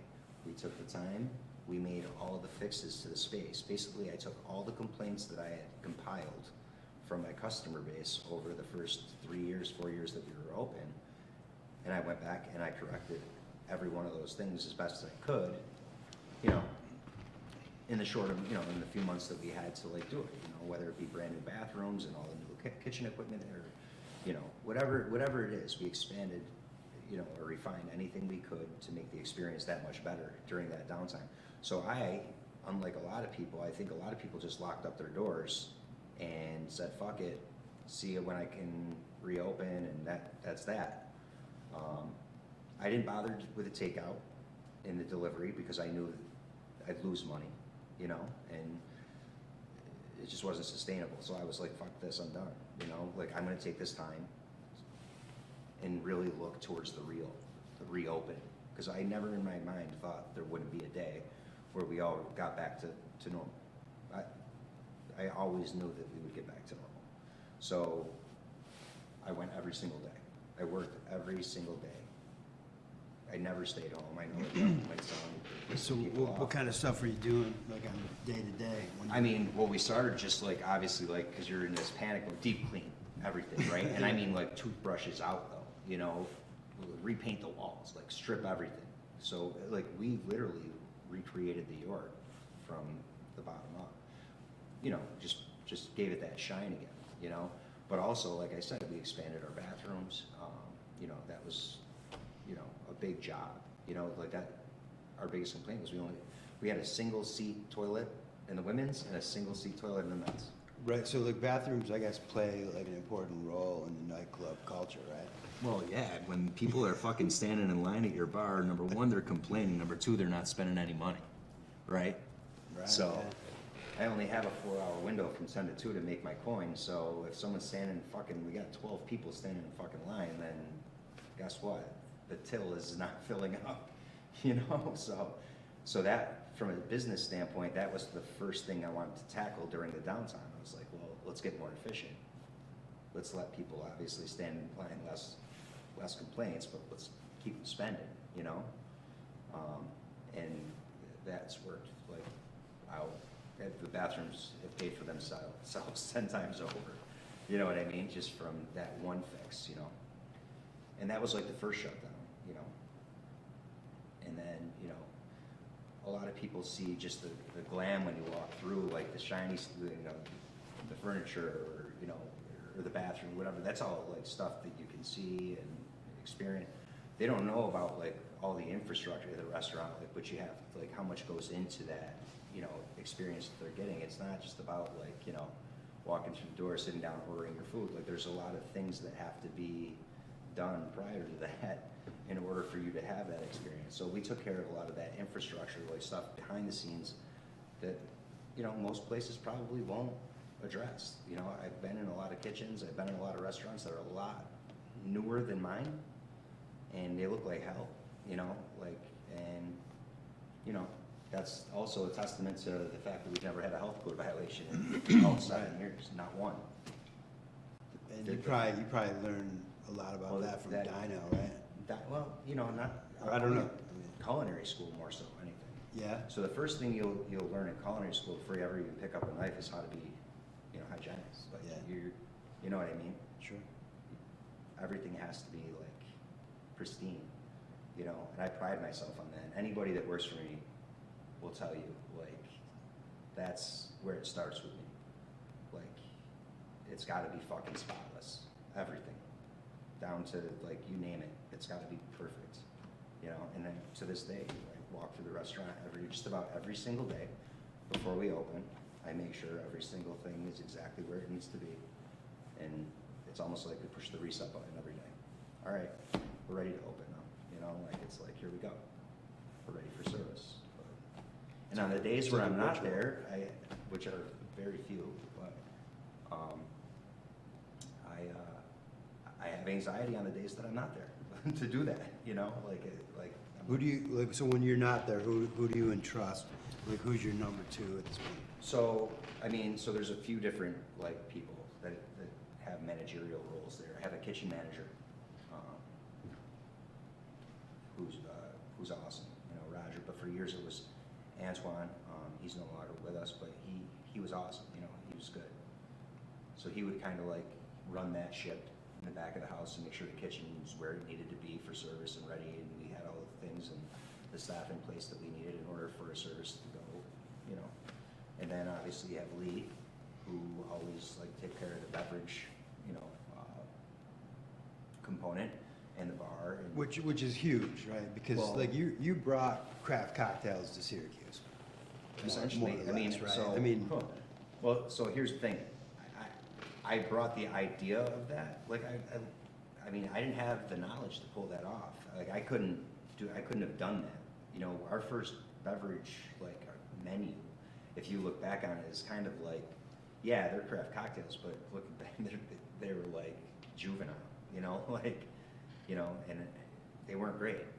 You know, yes, they were craft cocktails. I mean, but you knew what you wanted. I knew what I wanted, absolutely, you know. And you have to gradually Right. build up to Right. that, you know? Because you're doing some fascinating things with distilleries. Right. That you're going to, Well, yeah, so as far as the beverage program goes, and like you said, and then I had Sarah, who is like our floor manager, so she's front of the house, and Lee's the bar, and then Roger's the back, you know, the kitchen, and then I kind of like float. The only place that I really don't get too involved in is the bar, you know? Because again, I'm really just not that well versed in that like aspect. Operationally, like I'll be the best fucking bar back you've ever seen. And on nights where it gets crazy, the bartenders will tell you when I jump in and bar back, I'm probably the best barback they've ever, but that's as far as it goes. Me trying to make a cocktail, forget it. I mean, it's just not for me, it's Sure. something I never really tried to, to do, and that's, so with Lee, what happened was, 3 months after we opened, it was Tracy's birthday, and we went to the Krebs for her dinner, for her birthday dinner, and our table wasn't ready, it was just her and I, and we got there early, and we went to the bar, and I had never been to the Krebs before. I'd been dying to go because I heard great things about it, and their first chef was amazing. And we sit at the bar, and Lee's bartending. He's behind the bar, and we didn't know each other. I didn't know him. Tracy, I think, knew him from some other venues that they might have bumped into each other, whatever. And so she introduced us, and he had heard about the York, and and he knew that I was trying to do this whole craft cocktail thing. Well, he's well versed in that whole area, so him and I ended up hitting it off, and it wasn't very long after that meeting that he ended up coming over to the York and kind of like completely transforming the beverage side of the York, and yeah, and that's to me like I won't mince words, like that's just as important as anything that I bring to the table is what he brings. It's a huge piece of the York, and an experience at the York is the cocktail, like the menu, and like the ingredients and the way that he brings these things to life. So it's been good. It's obviously been well received, because you were telling me at Thanksgiving that for Syracuse, for this market, you're doing this like disproportionate amount of sales, right? Right. Yeah. So What just remind, what did you say to me? How did you put it? Like, so like again, like so there's like, and you could probably break this down better for him, but there's on premise, right? So, yeah, on-premise would be all your restaurants, bars, anywhere that's serving alcohol that you can go sit down and drink. Off-premise would be all like liquor stores. Liquor stores, liquor warehouses, like things like that, right? So for on-premise, we've emerged as like, I think like the top spirits account in the county, or some that, Yeah, or whatever. they kind of break it down to metro and then the rest of the state. And Right. we're doing major numbers in Champagne, Tequila, bourbon, for like major suppliers. Yeah, And- so, the thing is like we kind of like we threw our hat in with the beverage, or with the barrel programs. That was obviously a huge catalyst for our success. Like, I don't know of anybody else doing that. yeah, I mean, talk about that a little bit. In our 'Cause, state, like, so the first time you did that, you went to the First time we went to Jim Beam. Yeah. So our rep, from Southern, was like, I had seen some places in Rochester that were doing it, some really cool places. And I was like, dude, let's, I don't see anybody even like coming close to doing this in Syracuse. Let's check this out. So, we told them we were interested. They flew us down to Jim Beam, and they walked us through the entire process, basically, and we ended up, leaving with a barrel, that was, that we picked out, and that's basically how we popped our barrel cherry. I mean, it was like, it was cool, it was something I had never done before, it was a truly like new experience. So you guys selected a barrel, and then they bottled it for you? Yeah, so And they that bottled was it. all those bottles up at the top of your Yeah, bar? yeah. So we started with the bourbon, and with Knob Creek, we chose Knob Creek as our bourbon, and so yeah, they barrel it exclusive, and that barrel, obviously per bottle, all the flavor profiles from each bottle are the same. So like your drinks are consistent at that point. So every old fashioned, every minute, it's all gonna taste exactly so that's one way of, and it's yours. You know what I mean? So Yeah. it's nice to see your name on a bottle, right?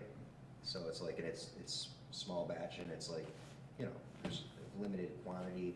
So, people are interested in like that, because it's new and it's like exciting. It's like you know, you don't see that shit here. The only There's only so much. right, so there's, yeah, And people love, they go to a place like yours because they want distinction. sure. And now you're giving Right, them right. like this hyper distinction because you're saying like, hey, I had selected this, Mhm. everything's, consistent. Yeah, you know, and, you know, we put it out on social media and kind of like, you know, tried to like give people as much, you know, we tried to be as informative about our experience as possible and like, because I feel like a lot of people probably don't know the process, you know, or how bourbon is stored or even, you know, made or whatever. It's, you know, so it was also like super informative and, you know, and educational. So I think people like it from that aspect as well. The only problem with doing it with bourbon is Tim and I figured out that people don't exactly chug bourbon, right? So it's not like you're gonna go out and have like 10 fucking Manhattans, all right? Because it probably wouldn't be good for your health. And so here we are now, our bourbon barrel isn't really moving as fast as we would like it to, right? So we go kind of like, really. Well, they bottled it at 120 proof. Right, so we, Really? yeah. So that's It's like about barrel one strength, and a half, yeah. Yeah, so it's certainly not something you can fucking like, you know, throw Yeah, down. yeah.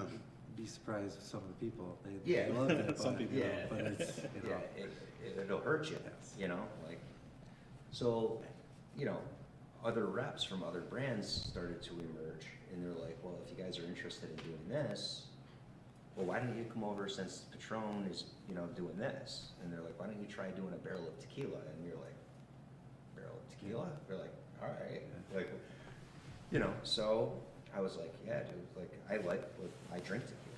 So now for me, it's like, I'm even more interested because I'm like, yeah, this is like, you know, this is right up my alley, you know, like this is something I can relate to now. And so they basically give us the same offer. Like, we'll fly you down to, you know, Patron, in the Jalisco Valley. You know, you guys will stay for a few days at our compound and we'll walk you through the process. We'll do tastings, we'll wine and dine you, and, you know, that experience was fucking amazing. Like, I mean, it was like something, the Jim Beam thing was like a quick in and out. Yeah. This was like a two Two day, day like overnight. They had their own hotel. Who Like, all went? Karaoke, So it was mariachis. him, myself, Ben, Celebra, who basically documented the entire trip, and our rep, April. Amber. Amber, sorry, Amber. And we went down, and I was just completely blown away by the whole thing. I mean, just the presentation, the grounds are just immaculate. It's just, it's like something out of it's just nuts. So it's a huge hacienda. Yeah, they have their own. So where is it? So they flew us into Guadalajara. Guadalajara, about an hour and a half, and like, bus hour and a half. Like, I guess it was southwest of there. yes, yeah. To the Jalisco Valley, where basically all of the world's That's where all the tequila agave comes from, yeah. It's you know, so it's not like agave is growing, you know, in fucking North America. It's Yeah, can't. it's isolated. Yeah, it's just only one port, you know, one spot. And so you saw that whole process? Yeah. And it's funny, you know, on your way through, you see all the distilleries because that's the only place that. So you see Don Julio. You know, you roll by Don Julio and you look at Don Julio, and you're like, wow, you know, I can't believe, you know, this much tequila comes out of a place that small, you know, but then you meander through this valley, right, and you see agave, like, right and left of you, like, everywhere. And then you just see this opening, and it's like this fucking, I mean, just castle.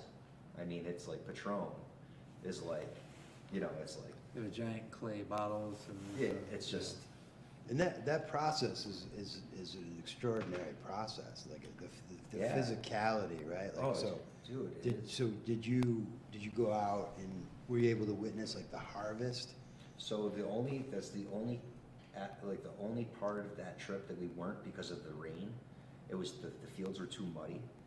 So basically, we weren't able to get out into the field, like the agave field, but they basically, they would bring it back on the truck, and we saw from that part forward, you know, which was also, you know, still very, again, education, but it was just like, yeah, I mean, it was just mind-blowing to see how much goes into what comes out of that, you know, at the end, the Yeah. finished product, it's like, Jesus Christ, what the, you know, who came up with this? Right, That, you know, I'm always enamored, like, who the fuck came up with this? Like, you know, that's right. like, who decided this is what we were gonna do? Because there's so much involved, you know, so, They figured it out pretty well. I'd say. So yeah, so we ended up, going down there and, we ended up striking a deal with them, and we've been with them pretty much ever since. The pandemic, unfortunately, has put a little bit of a damper on the barrel program just due to like labor restrictions. The productivity is down, Right. and you know, but soon enough, I think, you know, it'll be back. And we're stuck on our 11th barrel right now. So we've gone through. So you're 11 barrels in and. We're 11 barrels in And how 3 long? years. 3 years. Yeah, so, like I said, the VP from Patron, remember, she lives in New York City. She didn't even know where Syracuse was. She goes, well, what the fuck? There's like this fire coming off the map. And she looks at sales, and she's like, where the fuck is this? And why is this, like, this New York, like, or whatever, selling so much fucking Patron and Yale, you know? And it's because he created a beverage program that, like, is completely centered around our barrel, you know, so it's just, yeah, it's truly unique, and it's been awesome, and the, you know, the feedback from it's been amazing, and people love it, you know, and we sell the bottles. Right now we don't sell the bottles because, you know, we have very, very little, like, of the barrel left, and we'd like to actually keep it on display right now, so, you know, until the next barrel arrives. That's kind of like where we are with that. You can still get the Patron Viejo, but it's just not the single barrel It's crap. just not the same. It's it's not. Customize it and pick Yeah. it and pick the flavor profiles and all And of so, those and nuances. so you guys did that collectively, you just tasted a lot of tequila, Mhm. and then you We obviously tasted, have. so on the grounds, they have their own restaurant and nightclub. And when I say nightclub, now, this place only allows, what, 20 guests at a time? Yeah, 20 groups, so. Yeah, or 20, Yeah. yeah, so there's like, only like 30 or 40 people there total at one time, and it's by invite only. Like celebrities, everybody wants to throw their like party there, they throw big parties and things like that, but it's gotta be by, you know, they select who's gonna do what. Sure. So it was an honor to go. But, so this like club that they have for 30 people is big enough for 3,000 people. I mean, it's just massive. And basically while you're there, they give you your dinner, you know, and during the day you go on your tours and you do whatever, you know, with the group. Then you have your dinner, and, you know, they bring in a mariachi band, like real deal shit. And it's like really true to like who they are as, you know, as a people. And then after dinner, it's just like no holds, whatever. I mean, you do whatever, you know, drink, hang out, karaoke, whatever, DJ for the group. And it's nothing but Patron products and their version of their craft cocktails and what they do with their spirit, right? But it's Also- unlimited. Yeah. So that- like, and everything is free. So him and I are like pouring like Piedra and Bordeaux.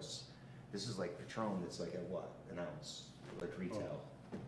$30, $40 an ounce. Yeah, we're like, I'm holding like 5-liter bottles behind the bar, like, you know, just like, you know, it's $10,000 bottles, like, just like endless amounts, like, take whatever, drink whatever you want, you know, it's like that kind of experience. And it's just like, you know, and we have all those on the bar, and, you know, people see Patron and they just think, oh, it's Blanco, like, you know, silver. We're gonna, Patron silver, that's all they know, you know, because that's their big, that was their break, you know, kind of their breakout, like, you know, but really, Patron has so many more offerings and like really, really high quality, like tequila, because I used to be that guy. I used to look at Patron the way people look at like Grey Goose for vodka, right?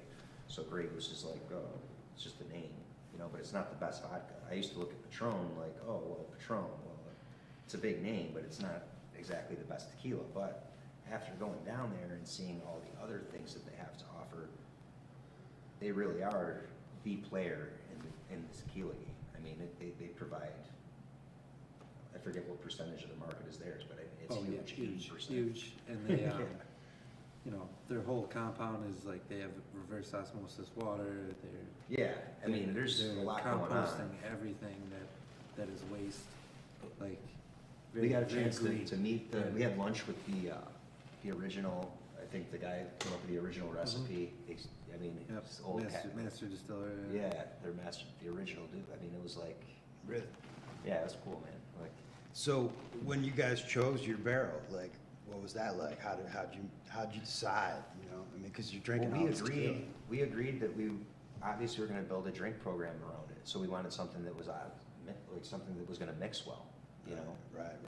So we didn't want to get something that, you know, that we would drink the way that we're drinking this tonight, with just a large cube or whatever, neat. So You could with any of the barrel Yeah. selects. But it was like, do you play something that's a little bit more floral for springtime? Like, when are we gonna get the barrel? So we were going to get the barrel in winter time. So, you play with something more like smoky and like oaky and something you can mix more with, fall, winter ingredients. When they cask the tequila, what kind of barrels do they? I know that there's several different woods that they use. Yeah. So they use Hungarian oak, they use French Allier, they use French Limousine, they do French and American oak. new barrels. New barrels where they will use like one stave and then another stave to like just keep it mixed, yeah. In the actual cooperage, they're alternating. Yes. Wow. They're alternating the staves, but when they're making the barrel. And then for like Bordeaux's. So they'll They use use- Bordeaux barrels, they have a sherry cask coming out, they use used American oak, so bourbon barrels. Almost Yeah. almost every, I was Everything blown you away can by imagine. all this stuff. I mean, I gotta show you No, I Ben wanna has the see it. video. I mean, the full video. Yeah. Yeah, it's worth watching the whole thing. So you probably go down there again sometime. Yeah? So we were already invited back. scheduled- They've invited us scheduled in back. June of They're just, 2020. yeah, so we were supposed to go back in June of 2020, 3 months after we were shut down. But obviously everything was on hold, and it still is, because the barrel program's still not up and running. But yeah, we're definitely on the radar. I mean, and that's also flattering in its own right. I mean, it's like the fact that you have this multi-billion-dollar, such a recognizable name, and you see, like, if you walk into our restaurant on the wall, you have barrel heads that say the York and Patron on the same fucking barrel head, and to me, that's huge. Like, it's just a kind of like a proud moment for us, like, to see a company that's just of that stature, and then you have this, like, restaurant in upstate New York that's, what, 4 years in at the time, 5 years in, sharing that, like, barrel head is kind of, to me, like, kind of cool, because again, you just don't see that shit. You get a lot of people that have inquired, or reps tell us, like, oh yeah, well, what about what the York does? And they're just like, yeah, what are you just gonna buy the barrel and throw it up there and just pour out bottles and make margaritas here and there? That's not what we set out to do. Right. The program that he built, it's seasonal and a lot of thought, goes So- into those cocktails. What are you doing right now, like for winter? Well, it's a difficult approach right now just because of the supply chain. It's like you can't get, the same kind of citrus that should be fresh for the right price. So obviously everything goes up in cost, so that goes up in price. Yeah. Working on a few things, blood oranges are great right now, so we use that every year. Mhm. What's that one cocktail that I've been drinking recently? So I do like a caramel apple syrup, like a caramelized sugar, add, apple cider and cinnamon sticks, and then make like old fashioned with chocolate bitters and mezcal and tequila. That drink I've had a few times. Again, it's not something you're gonna drink all night, Mhm. but like for this time of year, fall into winter, Yeah. like it's fucking perfect. Like, I mean, it's just, it's so well balanced, and especially like with the climate where it's at, and like just something about it. It's just like, this is the drink that you should be drinking this time of year. Even if you're not a tequila drinker, try this drink. Yeah. You know what I mean? Well, Like, it's just more, you know. It balances out. It's just one of those drinks that, you know, you find in the season that's kind of new. Like, you don't really find those flavor profiles anywhere else. So you're not gonna, that's the thing. One of the biggest things I miss about New York is being able to go to these places where you're gonna be able to just go in and you know it's gonna be like, give me your fall cocktail list, and you know you're gonna pick blindfolded off the menu and you're gonna get blown away. Yeah. I miss that about Syracuse or New York, because you don't have that option in Syracuse, you know? But then you have someone like him providing these things, you know, and that's just, you know, a testament to the brand as well. It's like, wow, you know, like, it's kind of cool, you know, like you don't see that happening at a lot of places, you know. I'm not here to like just blow up our, you know. No, I mean, but It's I the just- truth, you know. yeah. It's like the proof is in the pudding, you know. I'm fascinated by this, especially hearing the backstory about, because I never really knew like that was your vision to have a place that wasn't food centric. You know you can do the food, like, Yeah. right? Like nobody cares about the food anywhere anymore because it's just so ubiquitous. Like, and is it enough to just go and like eat and get full and leave? Right, and that's where I get bored, and that's where I said that we have to separate ourselves from that, you know, that experience. That, to me, And that's- how is that playing out like post pandemic? Like, are people hanging out? Well, Bill can probably fill you in on that whole, our trajectory and like where our numbers have gone in the last, probably, what, we reopened March 13th, I wanna say, something like that. Yeah, I mean, you just see the numbers, He sees all. parabolic. Like, you know, we've done, within the first like 2 months of us reopening, we were already at higher numbers than we've ever been by than 20%. And I judge that based on website visits and unique website visits, because I can pretty much guarantee if you're looking at our website, you're probably coming in, right? And especially if that's a unique person, so you could say, you know, 20% more unique people looking at the website, and that's probably a good sign, right? So do you hang out at the restaurant? Yeah, I So- live so a you- block away So with like, this guy. it must be great to see all that web traffic, but then go in and see it translate in like people, like Yeah, I mean- physically, like enjoying this experience. That's the whole thing. It makes my job super easy. I don't have to sell it. Yeah. It sells itself. You just gotta put it out there, you know? And are people hanging out like longer? Are they like hanging out? Are they, you know, coming in for dinner? Are they doing the whole thing? So what I've noticed is like, yeah, our nightlife was already like, you know, taking off. It was huge before the shutdown. Post-pandemic though, you know, I opened up the menu on the food side, and I think that's made a huge difference. Like people more so for dinner. I mean, our food numbers are through the roof. I mean, dinners, I mean, people coming in, it's just, there's a wait now. Like you try to get a reservation tonight, forget it. Like you're not getting in. You know, Friday, Saturday, you're waiting, you know? I couldn't even get in. You couldn't, like, Yeah. you know? Like I don't ever sit down at the restaurant Yeah. anyways. I think I've sat down for dinner in my own place maybe once in 7 years. I never sit down. I don't even sit at the bar, you know? If I have room to sit down, then, and I actually do sit down, that means I'm probably not doing what I should be doing. Because if that seat's not occupied by a patron, and I'm sitting there enjoying myself, well, somebody's not sitting in that seat paying money, then that's kind of a fucked up model, right? Like, Yeah. I mean, so I like not having, I like walking in and not being able to fucking sit down, you know, or even have the option, you know? It's a good So where are you? Like where do you post up when you're like when the place is packed? Like where do you position yourself? I'm always standing, I've been standing in the same spot since we opened, right at the end of the bar, like right. So, and it's kind of strategic because I can see into the kitchen. From where I stand, I can see the entire bar front room and I can peek back into the dining room. And I'm like right next to the hostess, so I can hear their interaction with the customers as they come in, you know, because that's the front lines, right? That's where the experience starts. When they walk up and they first greet that first employee as your hostess or host. And, you know, that can make someone's experience like really great right out of this, you know, out of the gate, or it can be like a bad experience right out of the gate, you know? So again, by being right there, you know, if I'm there, I feel like if there is like a situation, I'm there to be able to maybe like, kind of like, you know, put out the fire. But, you know, again, that's where I stand. I can see everything from there. I feel like it's a good spot. It's a center point Yeah.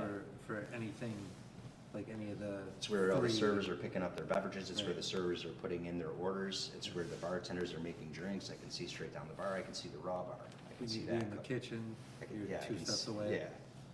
So, it's You just. got a lot going on in there. I forgot about the raw bar. Right, yeah, that's another component, it's like, it's truly unique to this area. So are you still exclusively designing the menu, or do you? Yeah.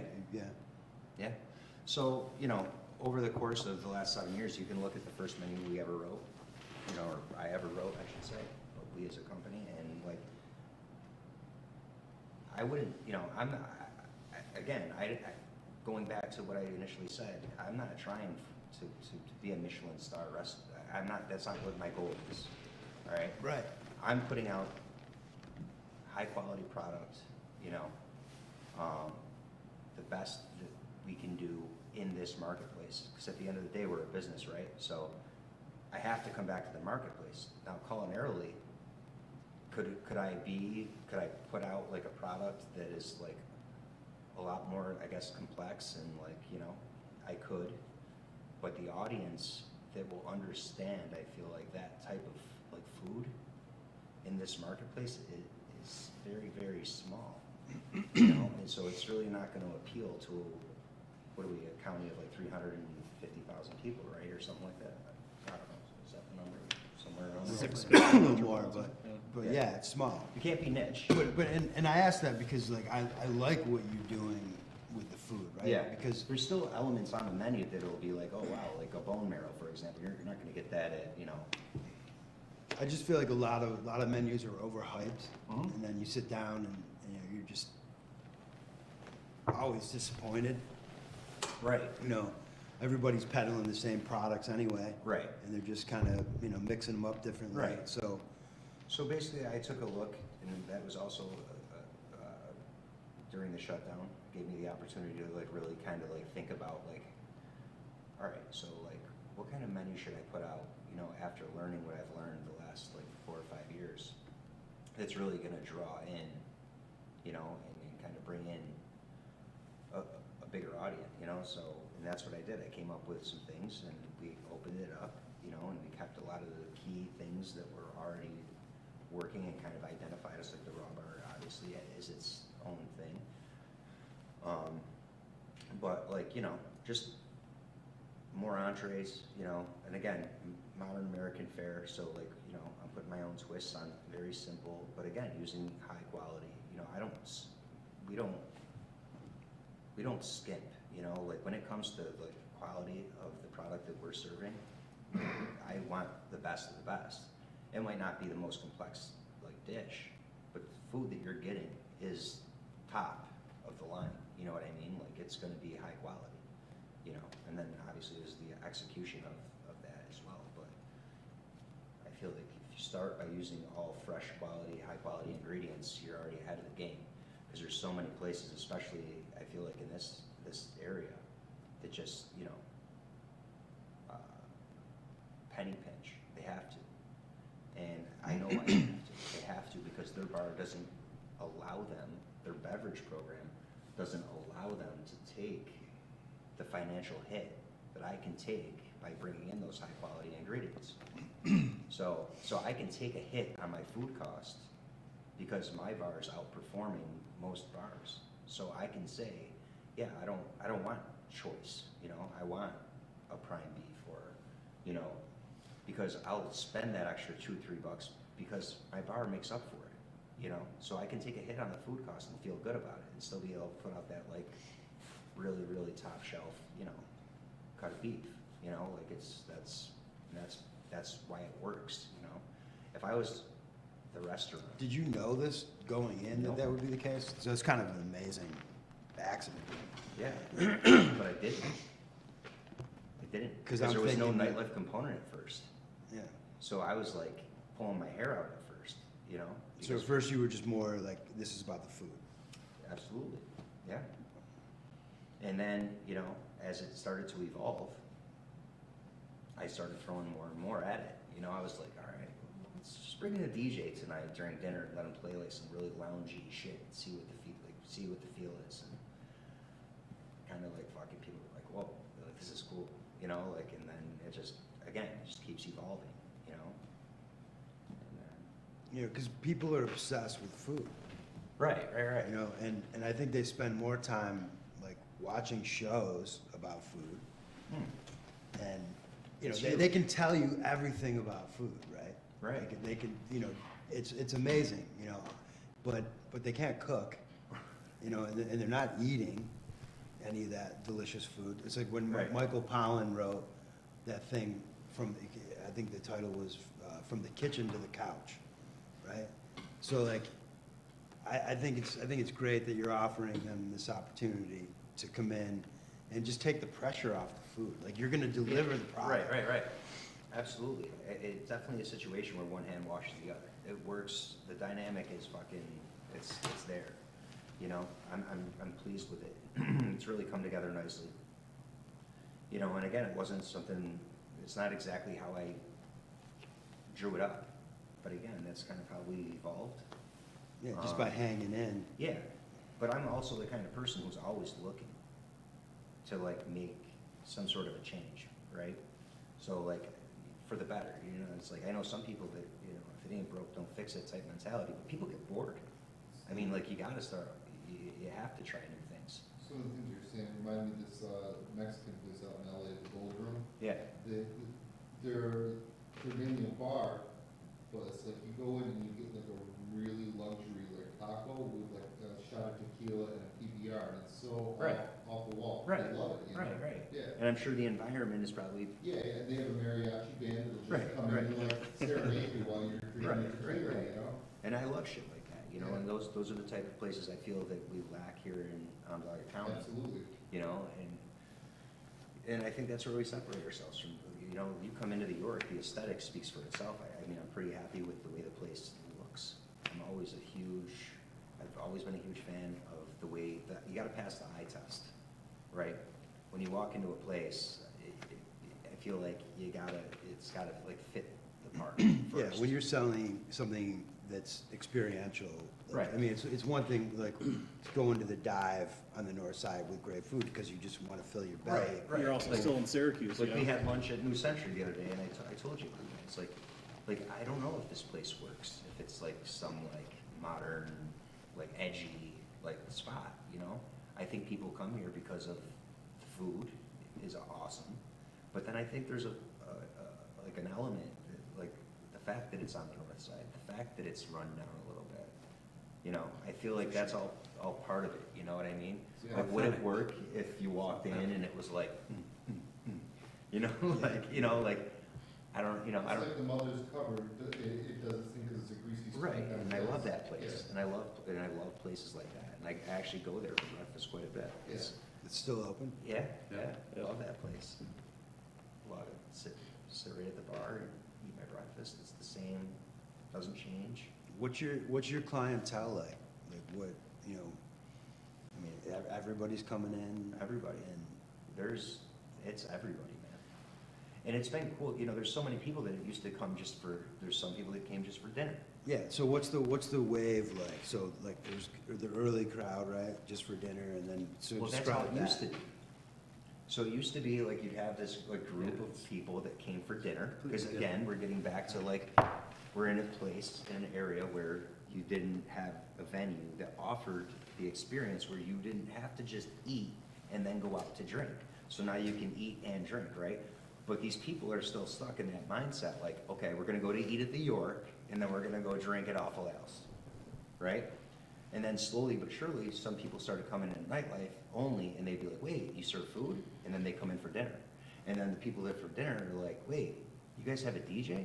And then it's like, before you know it, people started talking, you know, and organically it just kind of fucking, you know, and, you know, here we are. But I think that's kind of like what happened, because people are in this, like, in this area, people are stuck in that mind state of like, we have to go out to dinner, and then if we feel okay after dinner, maybe we'll go out for a few drinks. It's perfect too, because like so much is lost in transition, right? Well, yeah, the energy, everything gets, it's like. Especially in this climate, man. Go outside, Dude, fucking yeah, freeze when it's balls cold out, like who the fuck, you know? But if I didn't own New York, and I was just somebody that was coming out for an experience to go to New York, whatever, me being me, I would make a 8:30, 9 p.m. dinner reservation, have my dinner, my group, and watch the night kind of unfold. Digest, have a few drinks. If you want to stay longer, it's available, you know? How do you handle that, like from a turnover standpoint? I mean, just like, you know. It's tricky. The transition is a little bit Yeah. turbulent coming out of dinner into the nightlife, but we've, you know, it's like anything. We've kind It's a of honed it. dance, yeah. Yeah, we figured it out. You know, there's a lot of tables got to be moved a little bit, but it's nothing like. It's nothing that couldn't be done. I mean, we've. And you want people to hang out, right? Because inevitably you just want them to make their way to the bar. Well, yeah. I mean, listen. I mean, I have bills to pay. No, I mean, of course. I So mean, here's you're a my business thing, right? We pay rent, I pay rent 24 hours a day. So I used to get sick about closing at 10 o'clock when we first, you know, the first couple of years. Oh, God, I forgot about that. You know what I mean? Yeah. Like, well, here I have this bar, and people are coming downtown to drink from 10 to 2, and I'm like, I go home and I fucking like, just like, what the fuck, you know? Or going to some other bar to have drinks, and I'm like, why am I fucking here drinking when I have my own bar? It's empty right now. This place is grimy as shit, and I'm dumping money into it, you know? It's a classic crawl before you walk. Right, yeah. So again, it kind of slowly evolved. And that must have killed you during shutdown, right? Like, now suddenly, oh, you can stay open, but you gotta close at what, 10? Oh, I don't even remember all 10 this and- 10 and stupid. midnight. 10, 11. Because, I mean, midnight. if your bar was open until 4 in the morning, it'd be full until 4 in the morning, right? Well, yeah, probably. Because aren't Buffalo's still like Yeah. 3 or 4, right? Yeah. Yeah. Buffalo's, yeah, three, I think last call's at 3 at Buffalo, and Albany as well. And then New York is just, there's no limit. It's like 4, but is it really 4? I mean, it just keeps going. Yeah. If you're at the right place, it just keeps going. Sure. Um, You think that's ever gonna change here? What's that? Do you think they'll ever change it to 3 or 4? No. In fact, I think if they do anything, it'll end up going, in the world we're living in these days, just my assumption would be that there would, if anything, they would move it back an hour. You think that could happen? It goes by the county. and how they- Yeah, how that's they a vote, countywide, you know. like, so I don't. Someone would have to petition either up or down Right. for, you know. I don't see it, I don't see it changing at all, especially with the implementation of Uber and all these like, you know, Yeah. Lyft now. Because for years, obviously, the reason they wanted to close early was to eliminate drunk driving, right? So, but now that that's no longer a thing, Right. I don't see them ever really changing it, you know? But, just with this conservative, I feel it's, just the world and the state that it's in right now, I could see it going back, not. It's easier to go back than Yeah, it's going exactly, forward. yeah. So yeah, I mean, and, yeah. So, and, yeah. And you're thinking maybe another spot possibly? Yeah, absolutely, gonna expand, there's no doubt. As long as I have the energy that I have, and I have the outpouring, you know, like in the, kind of like, what am I trying to say?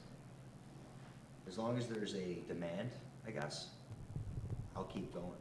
As long as my heart is still in it, I'm gonna keep going. And right now, like, I'm probably as excited as ever, because I see the success that we've been having.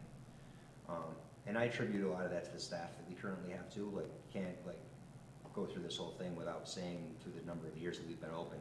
I mean, we're only 3 people, you know, but there's been countless others along the way that have like put everything in and like really fucking believed in my ideas and, you know, bought into like, you know, the brand and like said, yeah, this is really fucking cool what you're doing. So, without them, you know, again, I could never make it go, you know, so.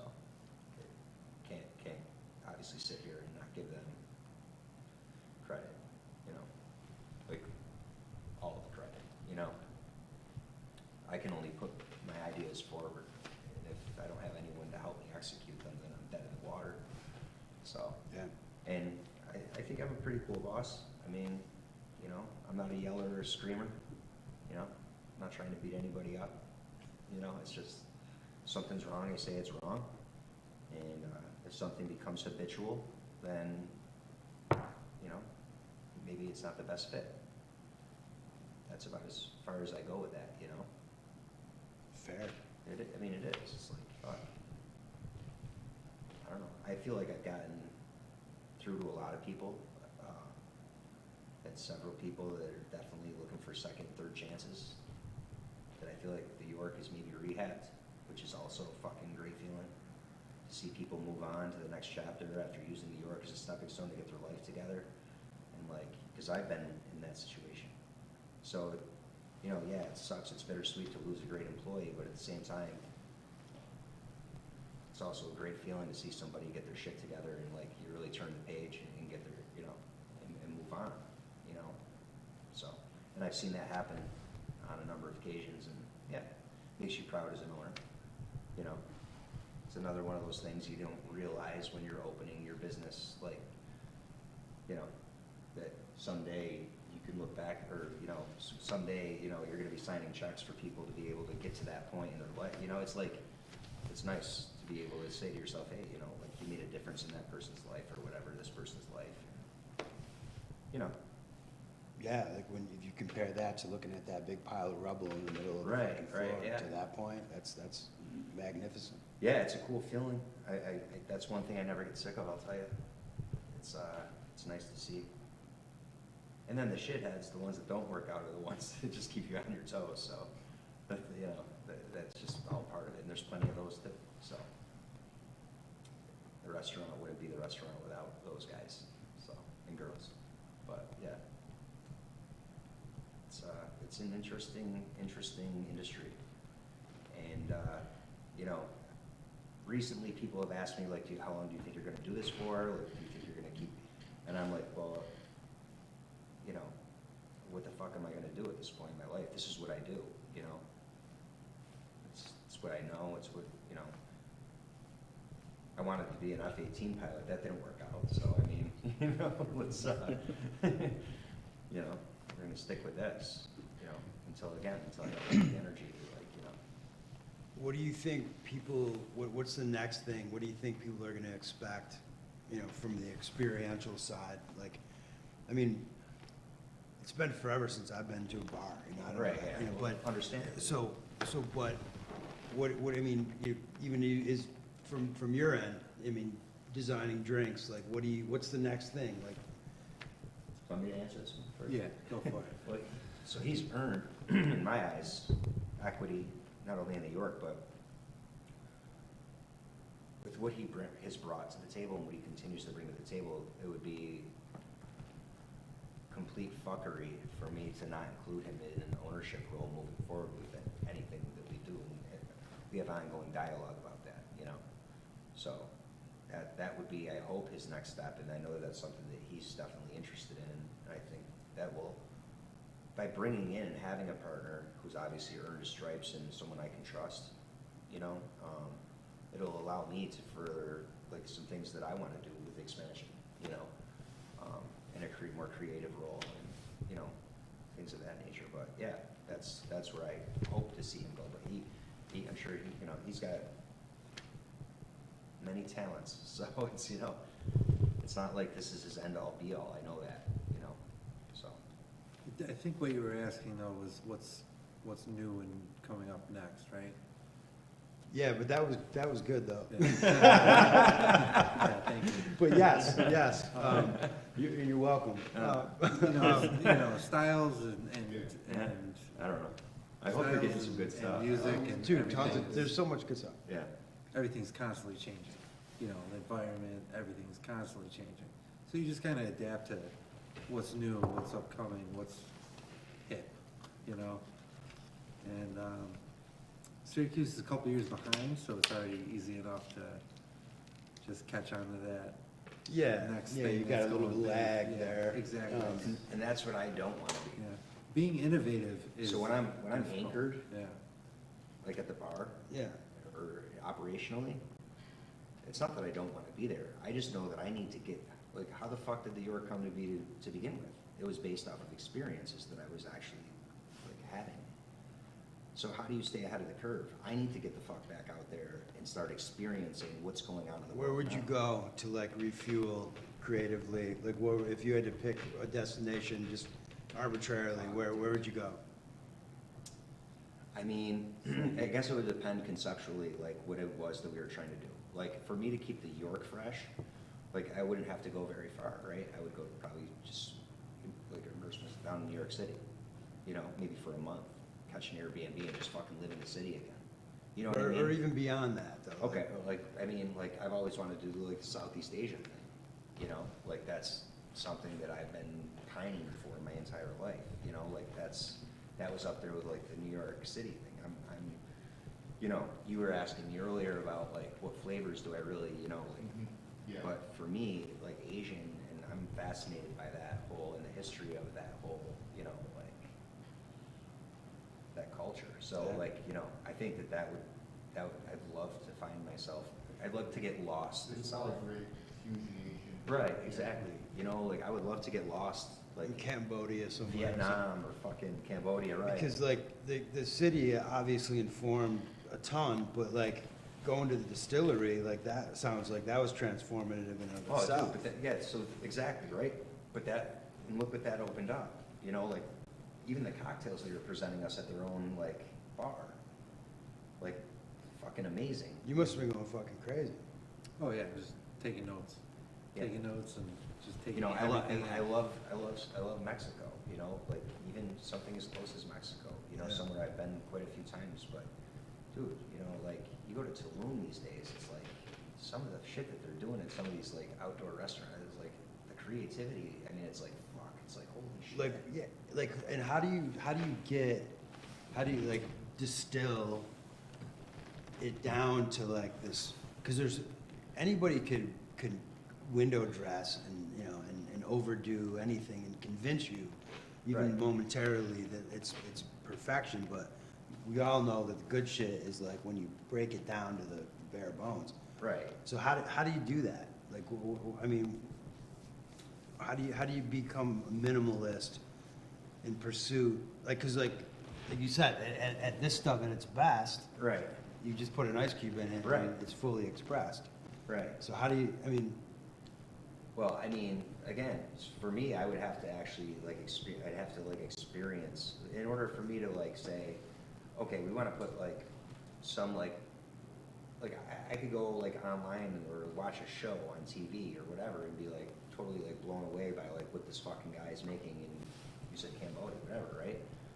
But I couldn't just look at the ingredients and say, okay, we're gonna put this dish on the menu, you know, like, I wanna go fucking actually, like, in order to break it down, I have to go there, I have to eat it, I have to, like, you know what I mean? I have to, like, smell it, it's like, you know, it's like, but I feel like you said, window dress, a lot of people do that and try that, and their placement look the part, but the proof is not in the pudding. It's like, you know what I mean? It's like, I don't know. So for me to break it down, you actually have to fucking, like, go through it. live it? Yeah. And that's kind of like what happened with New York. Like, I really do pride myself on the fact that that place, when people come in and say, wow, this really reminds me of the city, I'm like, yeah, that's exactly what I want to fucking hear, because this was built off of everything that I experienced in the city. Like the raw bar in the window, you know, Blue Ribbon, you know, down in Soho. Like, that's where all the chefs used to go after work to hang out. The raw bar was attached to the bar in the window. I was always fucking, like, blown away by that, you know, like, and you got the top chefs in the city all congregating, talking about, like, all the fucking fuckery in the kitchen during the shit, you know, it's just, there's something to be said about that. Dude, that is like a beautifully understated thing, that raw bar in the window. Cause I drive by it, like, you know, Yeah. probably 100 And the times fact, a you know, week. you'll get oysters at some of these places maybe once a month on a Friday. They'll bring in some schmuck to fucking come in and, like, you know, shuck a few hundred. you know, we're doing like 3,000 a week in Syracuse, you know, like, we're not pre-shucking. Like, this guy's out there, like, actually doing it in front of you, you know? So this isn't any phony baloney where they bring the oysters out of the kitchen that were pre-shucked before service, and they were sitting in the walk-in with a towel over them, you know? You're getting the show. Like, that's huge to me. Like, Yeah, that's like, huge for Syracuse. right? like, what the fuck, you know? Yeah. Like, if I didn't own the place, I'd be like, Jesus Christ, this is fucking cool. 'Cause, again, I love raw bar. You know, like, I've always loved it. So Thing about it. do you get your fill of oysters? I mean, I gotta be honest, I've kind of like, it's kind of fallen off for me a little bit, you Yeah, know? yeah. I very rarely eat at a restaurant. I talked Yeah, to my dude, what do- mom, what do you because our do? grandfather was a chef. Yeah. So I talked to my mom about how Floyd used to come home from work, and he'd put out all this amazing food all night. He'd come home and he'd eat a tuna sandwich on fucking white bread. Dude, Steve was the same way, man, with his food. Guess what I do? It's like, fuck, I'll go home and eat a TV dinner. Yeah. You know, it's like, What is it? What is it with chefs and? I don't fucking know, man, but it's real. Like, and people are blown away by it, you know? Unless you're in the industry, you wouldn't understand, I guess. It's like, Steve, same thing. Go home, French bread, Stouffer's French oh, bread. love pizzas. Stouffer's French bread, you know? Like, that's my go-to, you know? And like, or a bologna sandwich with fucking Kraft single on Wonder Bread with fucking French's mustard, dude. In bed. Done. Dude, it's a thing. I'm in heaven, dude. Like, that's like, you know? And people are like, what? You can cook that? Like, that's what you eat? It's a simple comfort food, you know? Yeah, I think it's deeper than that, dude. I think there's. It's also like what I was raised mythology. on, dude. That's part of it too. There's, yeah. there's also when you put it out, You you know, put it out for everyone. Like, You know, fucking, and then you take what's like, left. people will tell me about, oh, dude, I was at this restaurant down in, like, Naples, and they had this, like, meatloaf on the menu, and it was, like, made out of, like, you know, this, like, dry-aged Wagyu, and I'm like, nah, fuck that. I want, like, can I get 70-30? Like, Price chopper. I want, fucking 70. yeah, I want ketchup and fucking brown sugar, all right? And I want that shit, like, you know, with, like, Heinz homestyle gravy There was a food truck out and mashed there, potatoes, you know? real that- that's cheese no truck. doubt. And right. one day I walked a mile. And your mother's an awesome I wanted cook. a straight up grilled And your chicken. grandmother was even a better cook. Like you get in the cafeteria, you know, No doubt. like fourth grade, you know? Yeah, I've been to a lot Yeah. of concerts where they're just serving. Yeah, I like cheeses. a chicken patty with mayonnaise and ketchup, dude. Like, it's on white bread. Like, No lettuce. yeah, nothing, none of, I don't want any of the fixins. Just, you know, Yeah, it's definitely a thing with chefs, and I mean, and that's something we didn't really talk about at all. It was like Floyd, right? yeah. Floyd's influence. I mean, But it was obviously- indirect, it was like. It was indirect. Yeah. Yeah. Like, he didn't teach me how to cook, no one taught me how It to cook. was just that mythology, and just trying to I mean, imagine I him in the think- kitchen. I honestly think, if I had to give it the old college, and give you a reason as, or maybe why I know how to cook, or knew how to cook, you know, throughout my childhood, I lived in a bunch of different homes, you know what I mean? Like, I was like, you know, I made my rounds, you know, it wasn't like the white picket fence for me, you know what I mean? And I feel like by living with different families, I picked up on like different techniques and different genres of like food, and like seeing, I had a lot of different shit thrown in front of That's me, you kinda know? like what I meant with the flavors, it's like I lived in Right. Massachusetts, one flavor, LA was a different flavor. So I- But that particular insight is interesting, right? Because you're like a voyeur, an outsider, traveling through, Yeah, peeking into the intimacy of how people feed their families, which is like Yeah. really, really intimate on day to day. Right, Because right. people aren't doing like their best thing every Yeah. single fucking meal. like everybody likes to cook out of cast iron, for example, these days, right? Like, I'm one of those people, like all the beef in our place is cooked from cast iron skillet. Like, that's how we cook our steak, you know, that's the way it's gonna be done in New York. Well, my grandmother was a nut, and she fried everything. There was no, like, you know, everything in her house was cooked out of a cast iron skillet. She was from She's Oklahoma, she's right? Oklahoma, she's from the, like, the deep south, Yeah. right? So, like, thick southern accent, and like, she raised me You know what I mean? Like she was there. My grandmother's did a good portion of, you know, bringing me up, and she would cook like half-inch thick like T-bones in a cast iron skillet with a fucking stick of butter, you know, and it would come out, and the thing was, you know, some of the best I've ever had, you know. But Yeah. so this whole craze, you know, with the cast iron these days, is like, oh my god. Like, Dude, what was her fucking name? neat. Mary Lou? Yeah, Mary Lou. Mary Lou, yeah. True character. But yeah, and you know, lettuce sandwiches with Miracle Whip, you know, I think like that. That's Mayonnaise sandwiches, Yeah, yeah. yeah, mayonnaise sandwiches, like. But yeah, I think that played a role in me, like picking up like cooking.